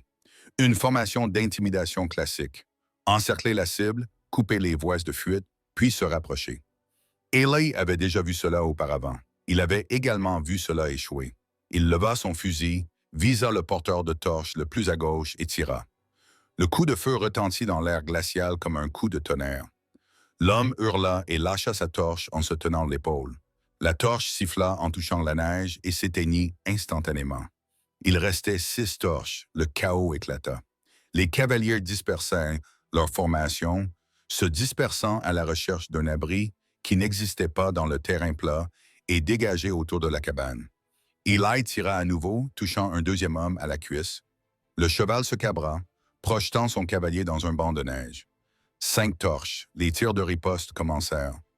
Les balles sifflaient dans les murs de la cabane et passaient près de la tête d'Eli. Il se baissa derrière la balustrade du porche, rechargeant son arme avec des mains qui avaient oublié comment trembler. « À l'intérieur !» cria-t-il. « Restez baissés !» Du verre se brisa quelque part derrière lui. Clara hurla, puis un coup de fusil retentit à l'intérieur de la cabane et un autre cri retentit à l'extérieur. Eli risqua un coup d'œil. Clara avait pris position près de la fenêtre brisée. Le vieux fusil de Thomas était appuyé contre son épaule. De la fumée s'échappait du canon. Et sur le sol, derrière la clôture, un troisième homme gisait immobile. 4 torches. Clara recule. « Tais-toi et tire. » Il faillit les rire. « Faillit. » Les cavaliers restants s'étaient regroupés derrière la grange. Eli pouvait voir leurs torches scintiller à travers les interstices des murs en bois. Ils étaient en train de planifier quelque chose, de s'organiser. Puis il sentit de la fumée. Pas celle des torches, mais celle d'un bâtiment. La grange. La voix de Clara était brisée par la peur. Il brûle la grange. Eli serra les mâchoires. Hope était dans cette grange. Il se mit en mouvement avant même d'avoir pris la décision consciente, sautant par-dessus la balustrade du porche et sprintant dans la neige vers les flammes grandissantes. Des balles sifflaient autour de lui. L'une d'elles effleura la manche de son manteau. Une autre lui effleura l'oreille, laissant une trace de feu sur sa peau. Il ne ralentit pas. La porte de la grange était déjà en proie aux flammes. Il la heurta de l'épaule, sentant la chaleur lui brûler le manteau tandis que le bois affaibli cédait. Une fumée épaisse et suffocante l'enveloppait. « Hope, calme-toi, ma fille. » Le cheval hennait quelque part dans l'obscurité. Eli suivit le son, les yeux pleins de larmes, les poumons en feu. Il la trouva dans le box du fond, se cabrant et se débattant contre les cordes qui la retenaient. Il coupa les cordes avec son couteau et attrapa son licou. « Allez, allez !» Ils enfoncèrent la porte latérale juste au moment où le toit s'effondrait derrière eux. Dehors, les coups de feu crépitaient toujours. Clara continuait à tirer depuis la cabane. Les cavaliers restants tournaient en rond, cherchant un angle d'attaque. Eli donna une tape sur le flanc de Hope, la faisant galoper vers la sécurité de la forêt. Puis, il se retourna et leva son fusil. Il restait 3 torches. Il tira. 2 torches. Il tira à nouveau. 1 torche, le dernier cavalier. Cobb chargea vers la cabane, sa torche brandie haut et le regard meurtrier. Il criait quelque chose. Des mots perdus dans le chaos des flammes et des coups de feu. Le fusil d'Eli était vide. Il sortit son pistolet. Cobb était à 10 mètres. Eli tira. La torche s'envola de la main de Cobb lorsque la balle l'atteignit en pleine poitrine. Il glissa de sa selle et heurta la neige sans un bruit. Le silence s'installa. Eli se tenait debout dans la neige tourbillonnante, son pistolet toujours levé, la poitrine haletante. La grange était désormais entièrement en proie aux flammes qui s'élevaient vers le ciel noir. 7 corps jonchèrent le sol autour de la cabane, certains immobiles, d'autres gémissants. La porte de la cabane s'ouvrit brusquement. Clara courut vers lui, le fusil toujours serré dans ses mains, le visage déformé par la terreur et le soulagement. « Ellie, Ellie, tu vas bien ?» Il la rattrapa lorsqu'elle l'atteignit et la serra contre sa poitrine. « Je vais bien, la grange dans laquelle tu es entré en feu, je pensais. Je devais sauver le cheval. Sa voix était rauque à cause de la fumée et de l'épuisement. Je ne pouvais pas les laisser toutes prendre. » Clara s'écarta pour regarder son visage. « Tu es un homme stupide, courageux, impossible. Je sais que tu aurais pu mourir. Je sais. » Elle l'embrassa. Cela arriva avant qu'aucun d'eux n'ait eu le temps d'y réfléchir. Ses lèvres contre les siennes, froides, gercées et désespérées. Ses bras se resserrèrent autour d'elle, la serrant plus fort comme s'il pouvait la protéger de tout ce qui s'était passé et de tout ce qui allait encore arriver. Quand ils se séparèrent enfin, ils tremblaient tous les deux. C'est Eli qui a commencé. C'était nécessaire. Clara termina. « J'avais envie de le faire depuis que tu as affronté ces hommes ce matin. Clara, ne fais pas ça. » Elle posa ses doigts sur ses lèvres. « Ne me dis pas que c'est compliqué. Ne me dis pas que nous nous connaissons à peine. Je sais, mais je sais aussi que tu viens de traverser le feu pour ma famille. Et je sais que demain n'arrivera peut-être pas. Alors, si tu veux me dire de ne pas ressentir ce que je ressens, épargne-moi tes paroles. » Ellie la regarda. Cette femme qui avait enterré son mari, élevé ses filles seule et s'était tenue à une fenêtre brisée pour tirer sur des hommes armés tandis que sa maison brûlait autour d'elle. « Je n'allais pas te dire ça, dit-il doucement. Qu'allais-tu me dire? Que je ne mérite pas ça. Que je ne te mérite pas, ni ses filles, ni rien de tout ça. Que j'ai laissé tomber ma propre famille et que je pourrais laisser tomber la tienne aussi. » Clara prit son visage entre ses mains. « Alors nous échouerons ensemble. Mais ce soir, nous avons gagné. Ce soir, nous sommes en vie, et cela suffit. » Derrière eux, Lily et Rosie sortirent de la cabane, leur visage pâle éclairé par la lumière du feu. « Maman. » La voix de Lily était faible. « C'est fini? » Clara se retourna, tendant les bras. « Pour ce soir, ma chérie. Pour ce soir, c'est fini. » Les filles coururent vers leur mère et s'accrochèrent à elle comme de petites ancres cherchant un refuge. Eli Mercer resta debout dans la neige, entouré des corps de ses ennemis, regardant la famille qu'il avait juré de protéger se serrer les uns contre les autres à la lueur de leur grange en feu. Ce n'est pas fini, pensa-t-il, loin de là. Mais pour l'instant, à cet instant précis, ils étaient en vie. Et cela devait suffire. Ils enterrèrent les morts avant l'aube, non par respect, mais par nécessité. 7 corps gelés dans la neige auraient suscité des questions de la part des passants, et les questions étaient dangereuses jusqu'à l'arrivée du shérif Dawkins. Eli creusa les tombes seul, tandis que Clara s'occupait des filles à l'intérieur. Ses épaules brûlaient à chaque coup de pelle. Ses poumons étaient encore irrités par la fumée qu'il avait respirée la nuit précédente. Mais ce travail lui semblait juste, honnête. Le genre de travail qui vidait l'esprit et épuisait le corps jusqu'à ce qu'il ne reste plus que les muscles et le souffle. Il était en train de tasser le dernier monticule de terre gelée lorsque Clara apparut avec du café.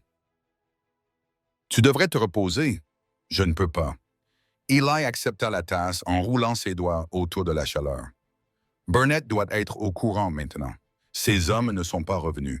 Cela signifie qu'il est soit en fuite, soit en train de préparer quelque chose de pire. Tu penses qu'il va s'enfuir? Les hommes comme Burnett ne s'enfuient pas. Ils ont trop à perdre. » Eli vida son café en 3 gorgées. Il va essayer autre chose. Quelque chose de légal. Quelque chose qui nous fera passer pour des criminels. Le visage de Clara se crispa. Le shérif. C'est mon hypothèse. Burnett racontera que ces hommes sont venus négocier pacifiquement et qu'ils ont été pris en embuscade par un vagabond fou. Eli rendit la tasse vide. À midi, une équipe sera mise en place. À la tombée de la nuit, ils seront là avec un mandat. Pourquoi? Meurtre. 7 chefs d'accusation. Il marqua une pause. Peut-être plus si Burnett décide de faire preuve de créativité. Clara porta la main à sa gorge. Ils ne peuvent pas. Tu nous défendais. Ils ont attaqué les premiers. C'est notre parole contre celle d'un homme mort. Et les morts ne parlent pas. Eli se dirigea vers la cabane. Nous devons partir. Mettre la fille en sécurité avant que Carlton n'arrive. Tout le monde en ville a peur de Burnett. Personne ne nous accueillera. Eli s'arrêta. Elle avait raison. Le réseau de peur que Burnett avait construit au fil des ans signifiait qu'il n'y avait aucun endroit à moins de 80 km qui pourrait accueillir une famille marquée pour être détruite. Les églises refusaient les pécheurs. Les voisins fermaient leurs portes à clé. Même les parents proches se souvenaient soudainement d'affaires urgentes à régler ailleurs. Il avait déjà vu cela auparavant. L'isolement faisait partie de la stratégie. « Agnes Miller », dit-il lentement. Clara cligna des yeux. « Quoi? » « La femme du magasin général. Elle m'a mise en garde contre Burnett. Elle a essayé de m'aider sans que cela se voie. » Eli se tourna vers Clara. « Elle a peur, mais elle n'est pas brisée. Il y a une différence. Agnes a une famille, un mari qui doit de l'argent à la banque de Burnett. Elle ne peut pas. Elle peut choisir. Tout le monde peut choisir. » La voix d'Eli se durcit. « Je ne lui demande pas de se battre. Je lui demande de cacher 2 petites filles pendant quelques heures, pendant que nous réfléchissons à la suite. C'est tout. » Clara resta silencieuse pendant un long moment. « Et si elle refuse, nous trouverons quelqu'un d'autre. Mais nous devons essayer. » Eli tendit la main et prit la sienne. « Clara, j'ai besoin que tu me fasses confiance. Tu peux le faire? » Ses doigts se resserrèrent autour des siens. « Je t'ai fait confiance dès que tu es revenu hier soir au lieu de partir. C'était peut-être la chose la plus stupide que j'ai jamais faite. » « Peut-être. » Clara faillit sourire. « Mais c'était aussi la plus courageuse. Et j'en ai assez des hommes intelligents qui jouent la carte de la sécurité. » Thomas a joué la carte de la sécurité pendant des années. Regarde où ça l'a mené. Eli la serra contre lui. Ce n'est pas fini. Burnett a toujours la loi de son côté. Il a toujours de l'argent, des relations, du pouvoir. Tout ce que nous avons, c'est le journal d'un homme mort et l'espoir que le shérif arrive à temps. Alors nous ferions mieux de prier très fort. Le bruit des sabots brisa le moment. La main d'Eli se posa sur son arme tandis qu'il se tournait vers la route. Un cavalier seul arrivait rapidement de la direction de la ville. Il se plaça entre Clara et la silhouette qui approchait. Son corps était prêt à la violence. Mais alors que le cavalier se rapprochait, il vit le badge briller sur la poitrine de l'homme. Le shérif Wade Colton, seul. « Rentrez à l'intérieur, » murmura Eli. Non, dit Clara en s'approchant de lui. C'est ma propriété, mon combat. Je ne me cacherai pas. Le shérif s'arrêta près de la clôture, son souffle formant des nuages dans l'air froid du matin. Il était plus jeune qu'Ellie ne l'avait imaginé, peut-être 35 ans, avec le visage buriné d'un homme qui avait passé sa vie dehors. Ses yeux étaient fatigués, hantés, les yeux d'un homme qui avait fait trop de compromis. Madame Whitfield. La voix de Colton était soigneusement neutre. Monsieur Mercer, shérif, répondit Clara, vous êtes en avance.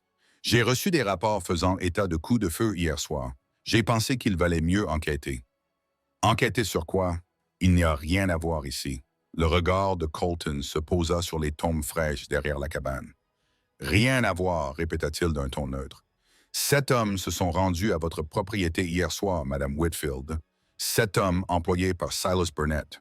Aucun d'entre eux n'est revenu. Ils se sont peut-être perdus dans la neige avec leurs torches et leurs chevaux. Colton secoua lentement la tête. Quoi qu'il se soit passé ici, je dois en être officiellement informé. Eli s'avança. Vous voulez savoir ce qui s'est passé? Je vais vous le dire. 7 hommes armés ont attaqué cette propriété au milieu de la nuit. Ils ont essayé de nous brûler vifs. Nous nous sommes défendus. Vous avez tué 7 hommes. Ils ont essayé de tuer 2 enfants et leur mère malade. Qu'auriez-vous fait? Colton serra les mâchoires. Ce n'est pas la question, Monsieur Mercer. La question est de savoir si vous aviez le droit légal de vous trouver sur cette propriété. Si Madame Whitfield vous a invité ici, ou si vous êtes entré de force, s'il s'agissait de légitime défense ou d'autodéfense. Vous savez très bien ce qu'il en est. Ce que je sais n'a pas d'importance. La voix de Colton baissa d'un ton. Ce que je peux prouver a de l'importance. Ce que disent les témoins importe. Et pour l'instant, les seuls témoins sont vous, Madame Whitfield et 2 petites filles. Contre la parole de Silas Burnett. Clara repoussa Eli. Wade, regardez-moi. L'expression du shérif vacilla. Madame Whitfield, Clara, j'étais la meilleure amie de votre sœur. Je lui ai tenu la main quand elle est morte. Je vous connais depuis 10 ans. La voix de Clara tremblait d'une fureur contenue. Vous savez qui est Burnett. Vous savez ce qu'il a fait à Thomas. Vous savez ce qu'il a fait à toute cette ville. Allez-vous vraiment rester là et faire comme si vous ne saviez rien? Colton pâlit. Ce que je sais et ce que je peux prouver. Arrêtez de dire ça. Clara perdit son sang-froid. Arrêtez de vous cacher derrière les procédures, les protocoles et les subtilités juridiques. Un homme bon est mort à cause de Silas Burnett. Mon mari est mort et vous n'avez rien fait. Vous avez regardé son corps et vous n'avez rien fait. Je ne pouvais pas prouver. Vous n'avez pas essayé. Des larmes coulaient maintenant sur le visage de Clara. Vous aviez peur, comme tout le monde, peur de ce que Burnett pourrait vous faire si vous posez les mauvaises questions. Alors, vous l'avez laissé gagner. Vous l'avez laissé assassiner mon mari, détruire notre réputation et terroriser notre famille. Et vous n'avez rien fait. Colton était assis, raide sur sa selle. Son visage était un masque de douleur. Ruth aurait eu honte de vous, murmura Clara. Ma sœur vous aimait parce qu'elle pensait que vous étiez un homme bon. Elle aurait eu honte. Le shérif ferma les yeux. Pendant un long moment, personne ne parla. Puis Colton mit pied à terre. Une milice se forme en ville, dit-il doucement. Burnett les a montés contre nous. Il dit qu'un dangereux criminel retient la famille Whitfield en otage. Il dit qu'ils doivent venir ici pour sauver les femmes et les enfants. Eli serra plus fort son arme. Combien sont-ils? 12, peut-être 15 hommes, pour la plupart des fermiers et des commerçants qui croient ce qu'on leur dit. Colton regarda Eli droit dans les yeux. Ils seront là à midi et tu es venu nous prévenir. Je suis venu faire mon travail. La voix du shérif était fatiguée. Mon vrai travail? Celui que j'ai juré de faire avant que Burnett ne commence à me payer. Clara le fixa du regard. Wade, j'ai été lâche. Clara, tu as raison. J'ai eu peur, j'ai fait des compromis et tout ce que Ruth aurait détesté. Colton serra les mâchoires. Mais c'est fini. Quoi qu'il arrive aujourd'hui, j'en ai fini d'être la marionnette de Burnett. Qu'est-ce qui a changé? Colton fouilla dans sa sacoche et en sortit une pochette en cuir. Il la tendit à Eli. Elle contenait des documents, des dizaines de documents, des registres financiers, des actes de propriété, de la correspondance avec les autorités territoriales et, au fond, une lettre portant le sceau du gouverneur territorial. Je collecte des preuves depuis 2 ans, dit Colton. Depuis la mort de Thomas, je savais que quelque chose n'allait pas, mais je ne pouvais pas le prouver seul, alors j'ai commencé à conserver des archives, à faire des copies des documents qui passaient sur mon bureau, à monter un dossier pièce par pièce. Eli feuilleta les pages, les yeux écarquillés. Il y a tout. Des transactions bancaires montrant des flux d'argent vers le bureau du gouverneur, des actes signés sous la contrainte, des déclarations de témoins qui ont été enterrés. Il leva les yeux. « Pourquoi n'avez-vous rien dit? » « Parce que j'avais peur. » La voix de Colton était rauque. « Parce que Burnett contrôle le tribunal territorial. » « Parce que le dernier homme qui a essayé de le dénoncer a trouvé la mort dans un accident minier. » Il fit une pause. « Parce que je ne suis pas aussi courageux que Thomas. Je ne suis qu'un shérif de petite ville qui voulait faire profil bas et survivre. » Clara s'approcha lentement de lui, mais vous avez continué à rassembler des preuves. Je devais faire quelque chose. Même si j'avais trop peur pour les utiliser, Colton la regarda dans les yeux. Ruth aurait voulu que j'essaie. Même si j'avais échoué, elle aurait voulu que j'essaie. Clara tendit la main et lui toucha le bras. Elle aurait été fière de toi. Peut-être. La voix de Colton se brisa. Mais cela ne change rien à ce que j'ai laissé faire. Ce que j'ai laissé Burnett faire à ta famille? Non, cela ne change rien. Clara serra plus fort. Mais c'est un début. Ellie ferma la sacoche. Cette preuve, combinée au journal de Thomas, suffit à faire tomber Burnett et tous ceux qui lui sont liés. Il suffit de la remettre aux autorités fédérales. Marshall Dawkins. Colton dit, « Je le connais. C'est un homme honnête. L'un des rares marshals territoriaux qui ne peut être acheté. Je lui ai envoyé un télégramme hier. Il devrait être en route. Ensuite, nous tiendrons bon jusqu'à son arrivée. » Colton jeta un coup d'œil vers la route. Mais cette position arrivera en premier et ils n'attendront pas d'explication. L'esprit d'Eli tournait à toute vitesse. 12 à 15 hommes armés croyant qu'ils sauvaient des otages des mains d'un dangereux criminel. Ils tireraient d'abord et ne poseraient jamais de questions, à moins que quelqu'un ne change le récit. « L'Église, dit-il soudainement. Clara et Colton le regardèrent tous les deux. Qu'en est-il de l'Église? Burnett l'a construite, l'a payée. Son nom est inscrit sur la pierre angulaire. Les yeux d'Élie brillèrent soudainement d'intensité. Mais le journal de Thomas prouve que les matériaux sont pourris. Tout le bâtiment pourrait s'effondrer à tout moment. Que suggérez-vous? Je suggère que nous arrêtions de jouer la défense. Eli rendit la sacoche à Colton. Tu as dit que la posie était composée de braves gens, d'agriculteurs et de commerçants, de personnes qui vont à cette église tous les dimanches, dont les femmes et les enfants s'assoient sur ces bancs. Clara retint son souffle. Tu veux les avertir? Je veux leur montrer la vérité d'une manière qu'ils ne pourront ignorer. Eli se tourna vers Colton. Peux-tu nous faire entrer en ville sans être vu? Il y a une route secondaire qui traverse la propriété de Miller. Elle débouche derrière le magasin général. Agnes Miller. La voix de Clara était pensive. Elle pourrait nous aider si elle comprenait ce qui était en jeu, plus que la dette de sa famille. Colton secoua la tête. Je ne sais pas. Ces enfants vont à cette église, interrompit Clara.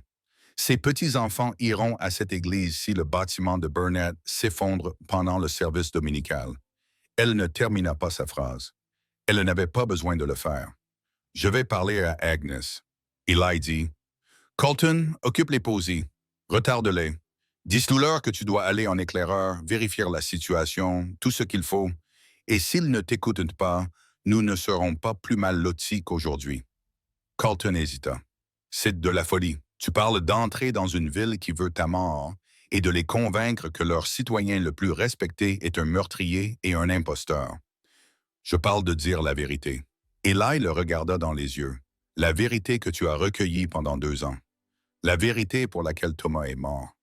La vérité que tout le monde dans cette ville soupçonne déjà, mais a trop peur d'affronter. Et s'ils ne te croient pas, alors je mourrai en essayant. La voix d'Eli était calme mais assurée. Mais au moins je mourrai en me battant. Au moins je mourrai pour quelque chose qui compte. Colton le fixa longuement. Puis il acquiesça. Ruth disait toujours que je devais trouver mon courage. Il monta sur son cheval. Je suppose que c'est aujourd'hui le grand jour. Il partit vers la ville et Eli se tourna vers Clara. J'ai besoin que tu restes ici avec les filles. Non, Clara. J'ai dit non. Elle était déterminée. Thomas a essayé de me protéger en me gardant dans l'ignorance. Tu ne commettras pas la même erreur. Si nous dévoilons les crimes de Burnett, je serai là. Je vais le regarder dans les yeux et lui montrer la veuve qu'il a essayé de détruire. Les filles resteront avec Agnès si elle accepte de nous aider. Clara lui prit la main. Nous sommes dans le même bateau, Ellie. Depuis le moment où tu as franchi cette porte, nous sommes dans le même bateau. Ne me repousse pas maintenant. Ellie la regarda. Cette femme qui avait tout perdu et refusait de céder, qui s'était tenue à une fenêtre pour tirer sur des hommes armés pendant que sa maison brûlait, qui l'avait embrassée dans la neige, entourée des corps de leurs ennemis. Il la connaissait depuis 3 jours. Il avait l'impression que cela faisait une éternité. Ensemble, acquiesça-t-il. Clara lui serra la main. Maintenant, allons dire à la ville la vérité sur le monstre qu'il vénère. La route secondaire menant à la ville était dangereuse à cause de la neige fraîche, mais la propriété des Miller leur offrait une couverture jusqu'à l'arrière du magasin général. Eli laissa l'espoir attaché à un groupe d'arbres et s'approcha de la porte arrière avec Clara à ses côtés. Agnes Miller répondit au 3e coup. Son visage pâlit lorsqu'elle les vit. « Êtes-vous fou? Burnett a mobilisé la moitié de la ville pour vous rechercher. Nous le savons. » Eli brandit le journal de Thomas. « Nous savons aussi ce qu'il a fait, ce qu'il prévoit de faire et ce qui arrivera à cette ville si personne ne l'arrête. » Le regard d'Agnes se posa sur le journal, puis sur le visage de Clara. « Clara, ma chérie, je suis désolé pour ce qui est arrivé à Thomas. Vraiment. Mais je ne peux pas m'impliquer. Mon mari, ton mari va à l'église tous les dimanches. » Clara l'interrompit. « Tes enfants aussi, tes petits-enfants aussi. » L'expression d'Agnes changea. Qu'est-ce que cela a à voir avec quoi que ce soit? Thomas construisait cette église quand il est mort. Il a découvert que Burnett utilisait des matériaux pourris, rognait sur les coups et empochait la différence. La voix de Clara était ferme. « Le bâtiment va s'effondrer, Agnes. Peut-être pas aujourd'hui, peut-être pas demain, mais tôt ou tard. Et quand cela arrivera, tous ceux qui s'y trouvent mourront. » Agnes pâlit. C'est impossible. L'église a l'air en bon état, solide. Elle a l'air solide parce que c'est ce pourquoi Burnett a payé, l'apparence de la qualité. Eli ouvrit le journal aux pages pertinentes. Thomas avait tout documenté. Les mesures, les spécifications des matériaux, les faiblesses structurelles. Ce bâtiment est un piège mortel en puissance. Les mains d'Agnès tremblaient lorsqu'elle prit le journal. « Ma petite fille a été baptisée dans cette église au printemps dernier, » murmura-t-elle. « Et elle y sera enterrée si nous n'arrêtons pas Burnett. » Agnès lut les pages en silence, son visage pâlissant à chaque ligne. « C'est vrai, dit-elle finalement. Tout cela est vrai. Thomas est mort pour protéger ses informations. Burnett l'a tué pour les cacher. » Clara toucha le bras d'Agnès. « Nous ne vous demandons pas de vous battre. Nous vous demandons de nous aider à faire connaître la vérité. Dites à ceux qui vous font confiance ce qui se passe réellement. Donnez-leur la possibilité de faire un choix éclairé. Burnett va me détruire, moi et ma famille. Burnett finira par détruire tout le monde. La seule question est de savoir si nous l'arrêtons maintenant ou si nous le laissons faire petit à petit. » La voix d'Eli était douce mais ferme. « Vous avez dit que vous en aviez assez de faire semblant de ne pas voir ce qui se passait sous vos yeux. C'est l'occasion d'arrêter de faire semblant. » Agnès ferma le journal. Elle resta immobile pendant un long moment, son combat intérieur se lisant sur chaque trait de son visage. Puis elle se redressa. L'auxiliaire féminine se réunit à l'église tous les dimanches matins à 10 heures. 30 femmes qui me font confiance. 30 femmes qui ont des maris, des enfants et des petits-enfants qui s'assoient sur ces bancs chaque semaine. Peux-tu les convaincre? Je peux leur montrer la vérité. La voix d'Agnès se durcit. Ce qu'elles en feront ne dépend que d'elles, mais elles méritent de savoir. Elles méritent toutes de savoir. Clara la serra dans ses bras avec ferveur. « Merci, Agnès. Merci. Ne me remercie pas encore. Nous n'avons encore rien gagné. » Agnès s'écarta, les yeux humides, mais déterminée. « Maintenant, pars d'ici avant que quelqu'un ne te voie. J'ai du travail à faire. » Ils se glissèrent dans la neige vers les arbres où l'espoir les attendait. Clara respirait difficilement, le visage rouge d'effort et d'émotion. « Tu crois que ça va marcher? » « Je pense que nous avons donné une chance à la vérité. » Eli l'aida à monter sur le dos de Hope et se hissa derrière elle. C'est tout ce que nous pouvons faire. Et si cela ne suffit pas, Eli l'enlaça, tenant les rênes d'une main. Alors nous affronterons ce qui nous attend. Ensemble. Clara se pencha en arrière contre sa poitrine. Ensemble, répéta-t-elle. Ils se dirigeaient vers l'église où la bataille pour la vérité était sur le point de commencer. Le bâtiment se dressait contre le ciel gris comme un monument à l'ambition et à la tromperie. Son clocher blanc s'élevait vers le ciel, mais ses fondations étaient construites sur des mensonges, des meurtres et les rêves brisés de tous ceux que Silas Burnett avait détruits pour bâtir son empire. Aujourd'hui, ces fondations allaient se fissurer. Aujourd'hui, la vérité allait enfin être révélée. Et quoi qu'il arrive ensuite, Eli Mercer avait fini de fuir. Il avait trouvé quelque chose qui valait la peine d'être défendu, quelque chose qui valait la peine de se battre, quelque chose qui valait la peine de mourir. Et il n'allait pas abandonner sans se battre. Les portes de l'église étaient ouvertes. Eli pouvait entendre des voix à l'intérieur monter et descendre au rythme des arguments. Agnès avait fait son travail. L'auxiliaire féminine était devenue un tribunal, et les preuves étalées sur l'autel étaient accablantes, au-delà de tout doute raisonnable. Il descendit de cheval et aida Clara à descendre, s'attardant sur sa main un peu plus longtemps que nécessaire. « Prête? Non! » La voix de Clara était ferme malgré la peur dans ses yeux. Mais cela ne m'a jamais arrêté auparavant. Ils franchirent des portes ensemble. La scène à l'intérieur les stoppa tous les deux net. 30 femmes étaient assises sur les bancs, leurs visages exprimant tour à tour le choc, la fureur et la compréhension larmoyantes. Agnès se tenait debout à l'avant, le journal de Thomas ouvert entre ses mains, lisant des passages à haute voix d'une voix tremblante, mais qui ne se brisa jamais. Et dispersés dans la foule se trouvaient des hommes, des maris, venus chercher leur femme et restés lorsqu'ils avaient entendu ce qui était révélé. Mais c'est la silhouette au fond de l'église qui attira l'attention d'Eli. Silas Burnett. L'homme se tenait seul, son manteau coûteux était froissé, son visage était déformé par une rage qui frôlait la folie. Il était venu pour mettre fin à la réunion. Eli comprit qu'il voulait étouffer la vérité avant qu'elle ne se répande. Il était arrivé trop tard, mensonge.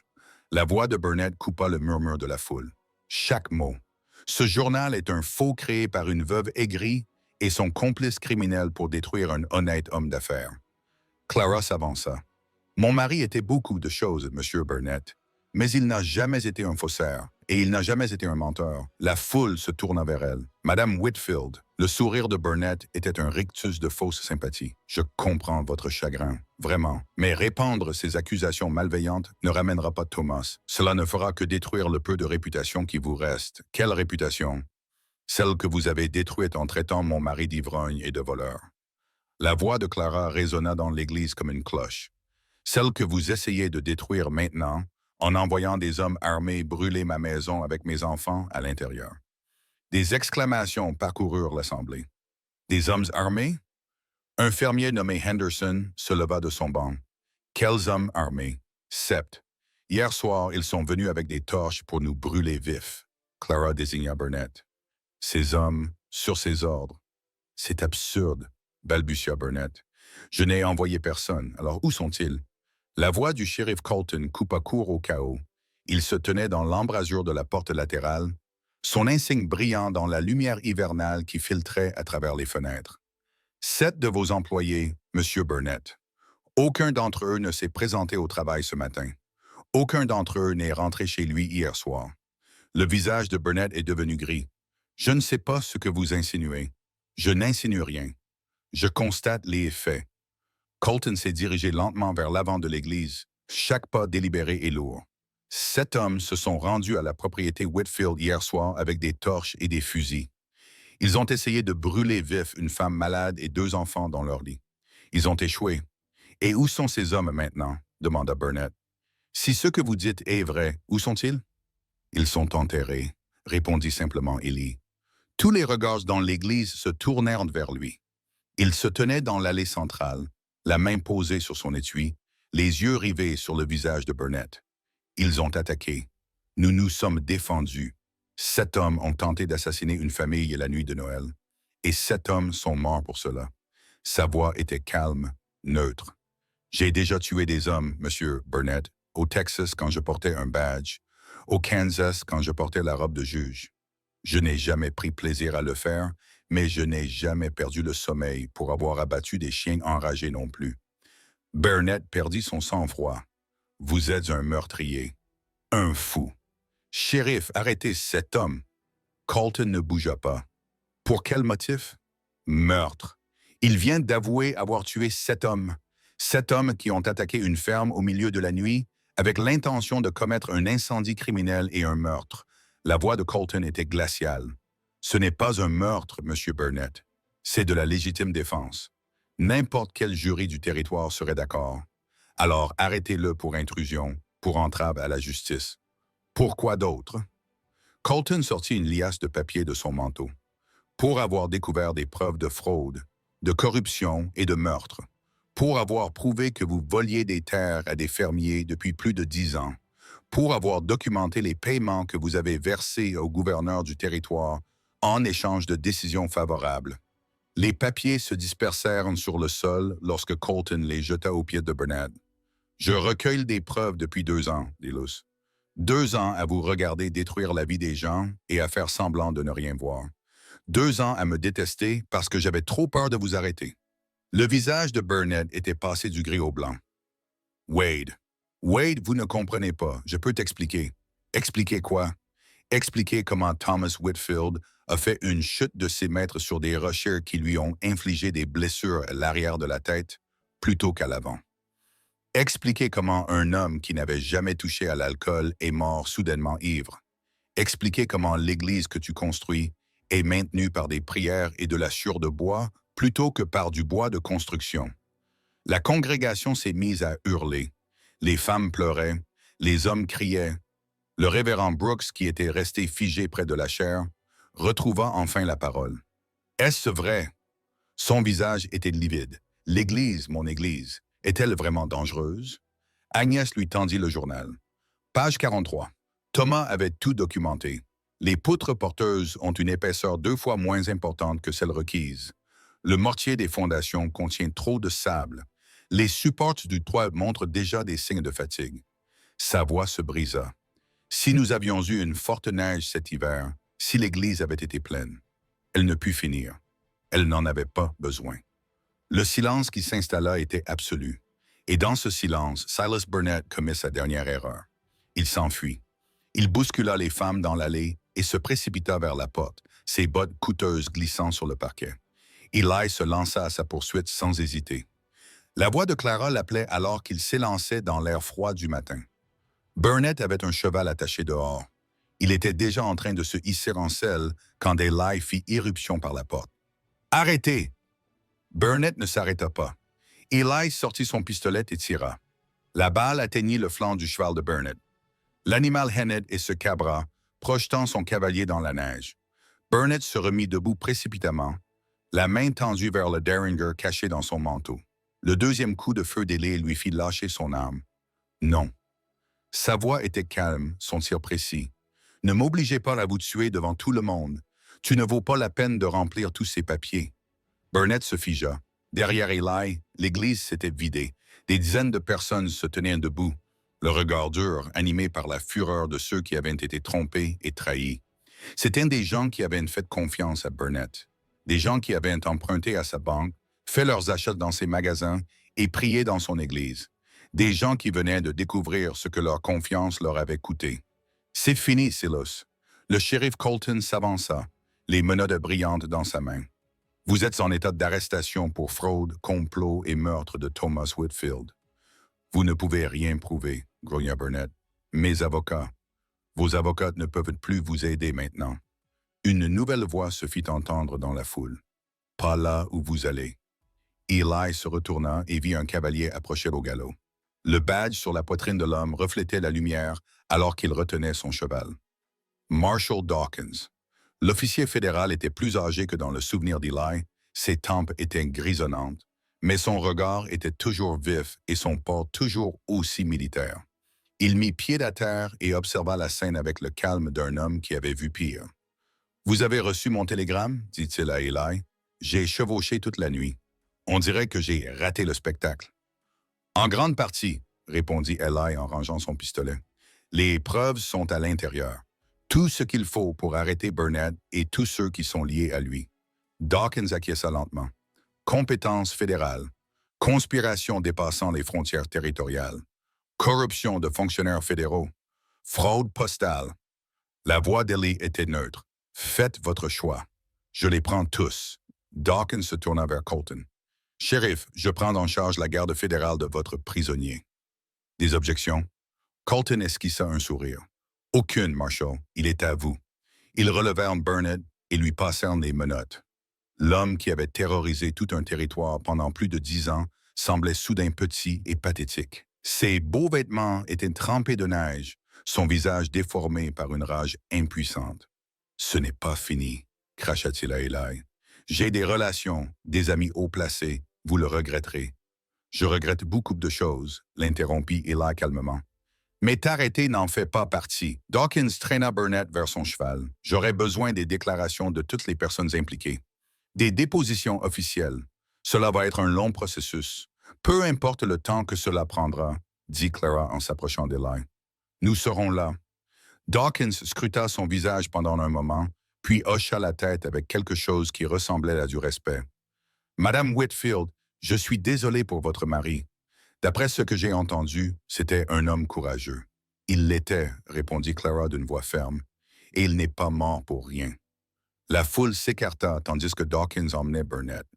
Les protestations de l'homme s'estompèrent au loin, englouties par le vaste silence du matin d'hiver. Puis tout fut terminé. Clara s'effondra contre Ellie, ses forces l'abandonnant enfin. Il la rattrapa, la serra dans ses bras et sentit les tremblements parcourir son corps alors que la tension des derniers jours se relâchait enfin. « Nous avons réussi, murmura-t-elle. Nous avons vraiment réussi. C'est toi qui as réussi. » Eli posa ses lèvres sur ses cheveux. « Toi et Thomas. » Je n'ai fait que terminer ce qu'il avait commencé. « Non, » dit Clara en s'écartant pour le regarder. « Ne minimise pas ce que tu as fait. Tu aurais pu t'enfuir. N'importe quel homme censé l'aurait fait. Mais tu es resté. Tu t'es battu. Tu as failli mourir pour nous. Failli ne compte pas. Ça compte pour moi. » Clara prit son visage entre ses mains. Ça compte pour Lily et Rosie. Ça compte pour tous les habitants de cette ville qui se réveilleront demain sans avoir la botte de Silas Burnett sur la nuque. Ellie eut la gorge serrée. « Clara, je t'aime. » Ces mots lui coupèrent de souffle. « Je sais que c'est trop rapide. Je sais que nous nous connaissons à peine. Je sais qu'il y a 1000 raisons pour lesquelles c'est fou. » Les yeux de Clara brillaient de larmes. « Mais je t'aime, Eli Mercer. J'aime l'homme qui a traversé le feu pour sauver un cheval parce qu'il ne supportait pas de nous faire perdre une chose de plus. J'aime l'homme qui a affronté 7 tueurs parce que 2 petites filles lui ont demandé d'être leur papa. J'aime l'homme qui a couru vers le danger au lieu de le fuir parce qu'il avait enfin trouvé quelque chose qui valait la peine d'être poursuivi. » Eli ne pouvait pas parler. 3 ans de chagrin, 3 ans de fuite, 3 ans à se dire qu'il ne ressentirait plus jamais rien. Et maintenant, cette femme se tenait devant lui, lui offrant tout ce qu'il avait perdu et tout ce qu'il avait peur d'espérer. « Je ne mérite pas ça, » parvint-il à dire. « Je ne te mérite pas, ni ces filles, ni rien de tout ça. » « Peut-être pas. » Clara sourit à travers ses larmes. « Mais tu nous as quand même. Si tu nous veux, si je te veux. » La voix d'Eli se brisa. « Clara, je n'ai rien voulu d'autre depuis le moment où tes filles ont attrapé ma botte et m'ont demandé de rester. C'est juste que j'avais peur. Peur de te décevoir comme j'ai déçu Sarah et Hope. Peur de te faire tuer en essayant d'être quelqu'un que je ne suis pas. Tu n'es pas quelqu'un que tu n'es pas. Tu es exactement ce que tu es. Un homme bon qui a traversé l'enfer et qui en est sorti en continuant à se battre. » Clara appuya son front contre le sien. « C'est tout ce dont j'ai besoin. C'est tout ce dont nous avons besoin, maman. » Ils se retournèrent et virent Lily et Rosie debout derrière eux, leurs petits visages incertains mais pleins d'espoir. Agnes Miller se tenait à quelques mètres derrière eux, le regard doux, avec une expression qui pouvait être de la satisfaction. « C'est fini ?» demanda Lily. « On a gagné ?» Clara s'agenouilla et ouvrit les bras. « On a gagné, ma chérie. On a gagné. » Les filles se précipitèrent dans ses bras et Clara les serra contre elle, les larmes coulant sur son visage. Eli s'écarta soudainement, ne sachant pas quelle place il occupait dans ce moment qui leur appartenait. Puis Rosie leva les yeux. Ses yeux anciens rencontrèrent les siens et elle tendit sa petite main. « Viens ici, dit-elle simplement. Tu fais partie de nous maintenant. » Les jambes d'Eli faillirent se dérober sous lui. Il s'agenouilla dans la neige et laissa les filles le serrer dans leurs bras. Lily passa ses bras autour de son cou. La main de Ross trouva la sienne et la serra avec une force surprenante. Et Clara était là aussi. Ses bras les enlaçaient tous, ses larmes mouillaient sa joue. « Papa, Eli, murmura Lily. Je savais que tu resterais. Je le savais. » Ces mots le frappèrent comme un coup de tonnerre. « Papa, pas monsieur Mercer. Papa, je reste, dit-il d'une voix rauque d'émotion. Je ne partirai jamais. Promis. Eli regarda Rosie, ses yeux perspicaces qu'il avait vu venir avant même qu'il ne sache qu'il était perdu. Je te le promets. Rosie sourit. Tant mieux parce que j'ai déjà fait le dessin. Elle sortit un morceau de papier froissé de la poche de son manteau et le glissa dans sa main. C'était un dessin. De simples traits enfantins tracés au crayon de couleur délavée. Une maison avec de la fumée s'échappant de la cheminée. Une clôture avec un portail ouvert. 4 silhouettes debout, se tenant par la main. Un homme, une femme, 2 petites filles, et écrit d'en dessous, en lettres soignées et tremblantes. Notre famille. La vue d'Ellie se brouilla. Quand as-tu dessiné ça? La nuit avant ton arrivée. La voix de Rose était neutre. Je t'ai vu dans mon rêve. Tu traversais une tempête et tu étais si triste. Mais ensuite, tu nous as trouvés et tu n'étais plus triste. Rosie. Papa. Thomas m'a dit de le dessiner. Il a dit que tu avais besoin de le voir. Il a dit que tu avais besoin de savoir que tout allait bien se passer. Eli regarda Clara. Elle pleurait ouvertement maintenant, la main pressée contre sa bouche. « Je te l'avais dit, » murmura-t-elle. Elle voit des choses. Eli serra la petite fille dans ses bras avec force. « Merci, » murmura-t-il dans ses cheveux. « Merci d'avoir cru que je viendrais. »« Je n'y croyais pas, » corrigea gentiment Rosie. « Je le savais. » La foule autour d'eux avait commencé à se disperser. Les gens rentraient chez eux. Leur monde avait changé de manière irrévocable. Leur avenir était soudainement incertain, mais libre. Agnes Miller toucha l'épaule de Clara en passant. « Tu es la bienvenue au magasin quand tu veux, Clara. Tout ce dont tu as besoin. » Clara lui prit la main. « Merci, Agnes, pour tout. Ne me remercie pas. Remercie ton mari têtu qui n'a pas laissé la vérité mourir avec lui. » Les yeux d'Agnès brillaient. Thomas était l'homme le plus courageux que cette ville ait jamais connu. Et maintenant, tout le monde le sait. Elle s'éloigna et la famille Whitfield, car c'est ce qu'ils étaient désormais. Eli réalisa qu'une famille se tenait seule dans la neige. « Que faisons-nous maintenant ?» demanda Lily. Eli regarda la ville autour d'eux. L'église qui allait devoir être démolie et reconstruite correctement. Les rues où les gens commençaient enfin à parler ouvertement de ce qu'ils avaient vu et soupçonné pendant des années. L'avenir qui semblait soudain possible d'une manière qui ne l'avait pas été depuis le matin de Noël. « Maintenant, dit-il lentement, nous rentrons à la maison. Nous rentrons à la maison. »« La grange a brûlé, » fit remarquer Rosie. « Alors nous la reconstruirons. Cela représente beaucoup de travail. Heureusement que je n'ai pas l'intention de partir. » Eli se leva et souleva Rosie pour la mettre sur sa hanche.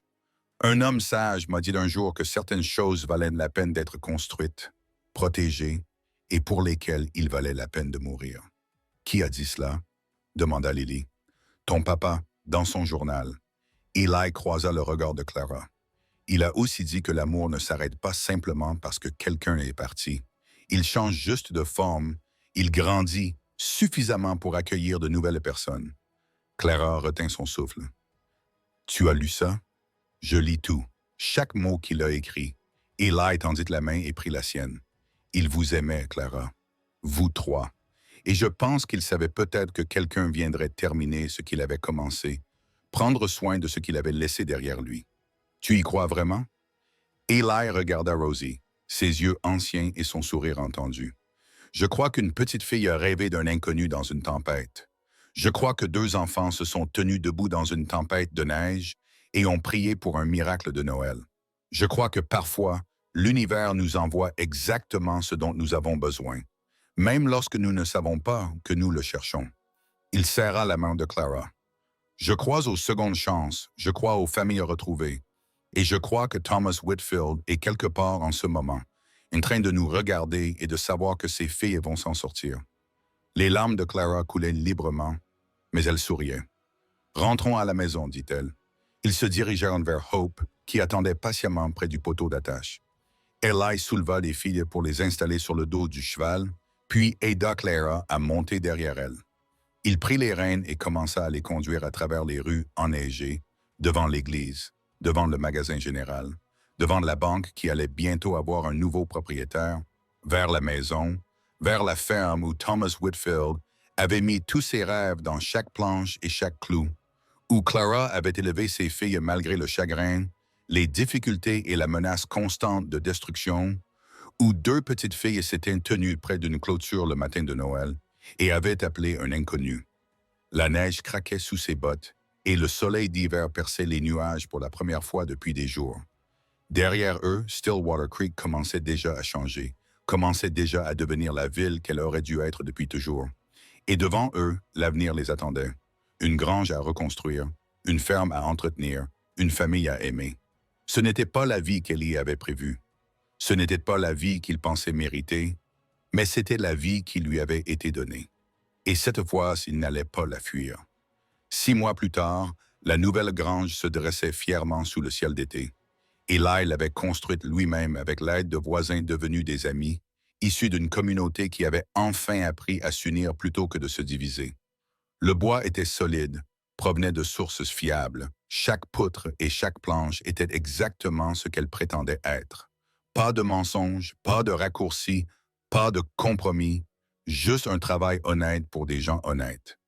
Il était en train de mettre la touche finale à la porte lorsque Lily arriva en courant de la maison. « Papa Eli, maman dit que le dîner est prêt. » Papa Eli. Même après 6 mois, ces mots lui faisaient chaud au cœur. « Dis-lui que j'arrive. » Lily s'attarda pour le regarder travailler. « Papa Eli a. »« Oui. Tu es heureux? » Eli posa son marteau et la regarda. Cette enfant brillante, fougueuse, impossible, qui avait attrapé sa botte le matin de Noël et refusé de la lâcher. « Je suis heureux, dit-il, plus heureux que je ne l'ai été depuis très longtemps. »« Tant mieux, sourit Lily. Parce que Rosie dit que tu vas bientôt être encore plus heureux. »« Oh, pourquoi donc? » ?»« Elle ne veut pas me le dire. Elle dit que c'est un secret. » Lily sautilla sur place, mais elle dessina une autre image représentant cette fois 5 personnes. Le cœur d'Eli s'arrêta de battre. « 5 personnes? »« Oui, dit-elle, je ne suis pas censée te le dire, mais je suis vraiment nulle pour garder les secrets. » Lily plaqua sa main sur sa bouche, les yeux pétillants de malice. Oups! Elle courut vers la maison, laissant Eli debout à l'entrée de sa nouvelle grange, l'esprit en ébullition. 5 personnes, lui, Clara, Lily, Rosie et une autre. Il se dirigea vers la cabane, leur maison, où Clara se tenait sous le porche et le regardait approcher.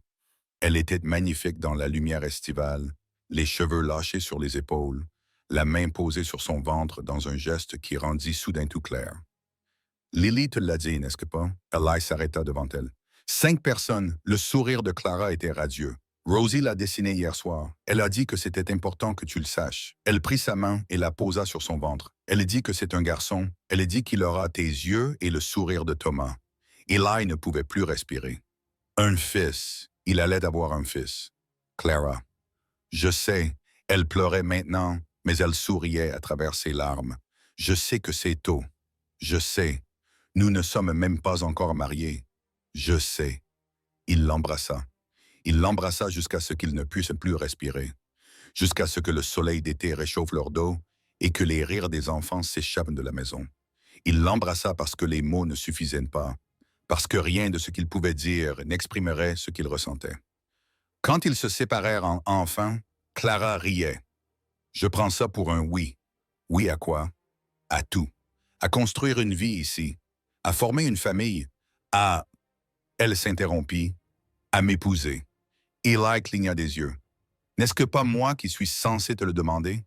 Cela fait 3 mois que tu es censé me le demander. J'en ai eu assez d'attendre. » Il rit. Pour la première fois depuis très longtemps, il rit avec une joie pure et simple. « Clara Whitfield, veux-tu m'épouser? Je pensais que tu ne me le demanderais jamais. » Elle l'embrassa à nouveau. « Oui, Oui, je veux t'épouser. Oui à tout. De l'intérieur de la maison, la voix de Lily retentit. Ça veut dire que papa Eli va rester pour toujours? Pour toujours? Répondit Ellie. Rosie apparut dans l'embrasure de la porte, son cornet de croquis serré contre sa poitrine, ses yeux anciens remplis de satisfaction. Je sais, dit-elle simplement. J'ai dessiné cette image il y a longtemps. Eli regarda cet enfant étrange et merveilleuse qui voyait des choses que les autres ne voyaient pas, qui savait qu'il allait venir avant même qu'il ne le sache lui-même, qui avait dessiné leur famille avec des crayons de couleur, de la foi et la conviction obstinée que les miracles arrivent à ceux qui en ont le plus besoin. Merci, dit-il. Rosie sourit. De rien, papa. Ce mot s'installa dans son cœur et y resta. Papa.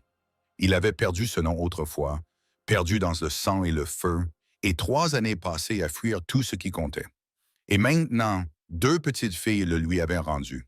Non pas parce qu'il l'avait mérité, non pas parce qu'il le méritait, mais parce qu'elle l'avait choisi. Parce que l'amour n'était pas quelque chose que l'on perdait pour toujours. C'était quelque chose que l'on retrouvait dans de nouveaux endroits, avec de nouvelles personnes, si l'on était assez courageux pour cesser de fuir et commencer à croire. Eli Mercer avait parcouru des milliers de kilomètres pour échapper à son passé. Et dans une petite ferme du Wyoming, entouré d'une famille qu'il n'aurait jamais pensé trouver, il comprit enfin qu'il n'avait pas fui. Il avait couru vers son foyer. Les portes étaient ouvertes.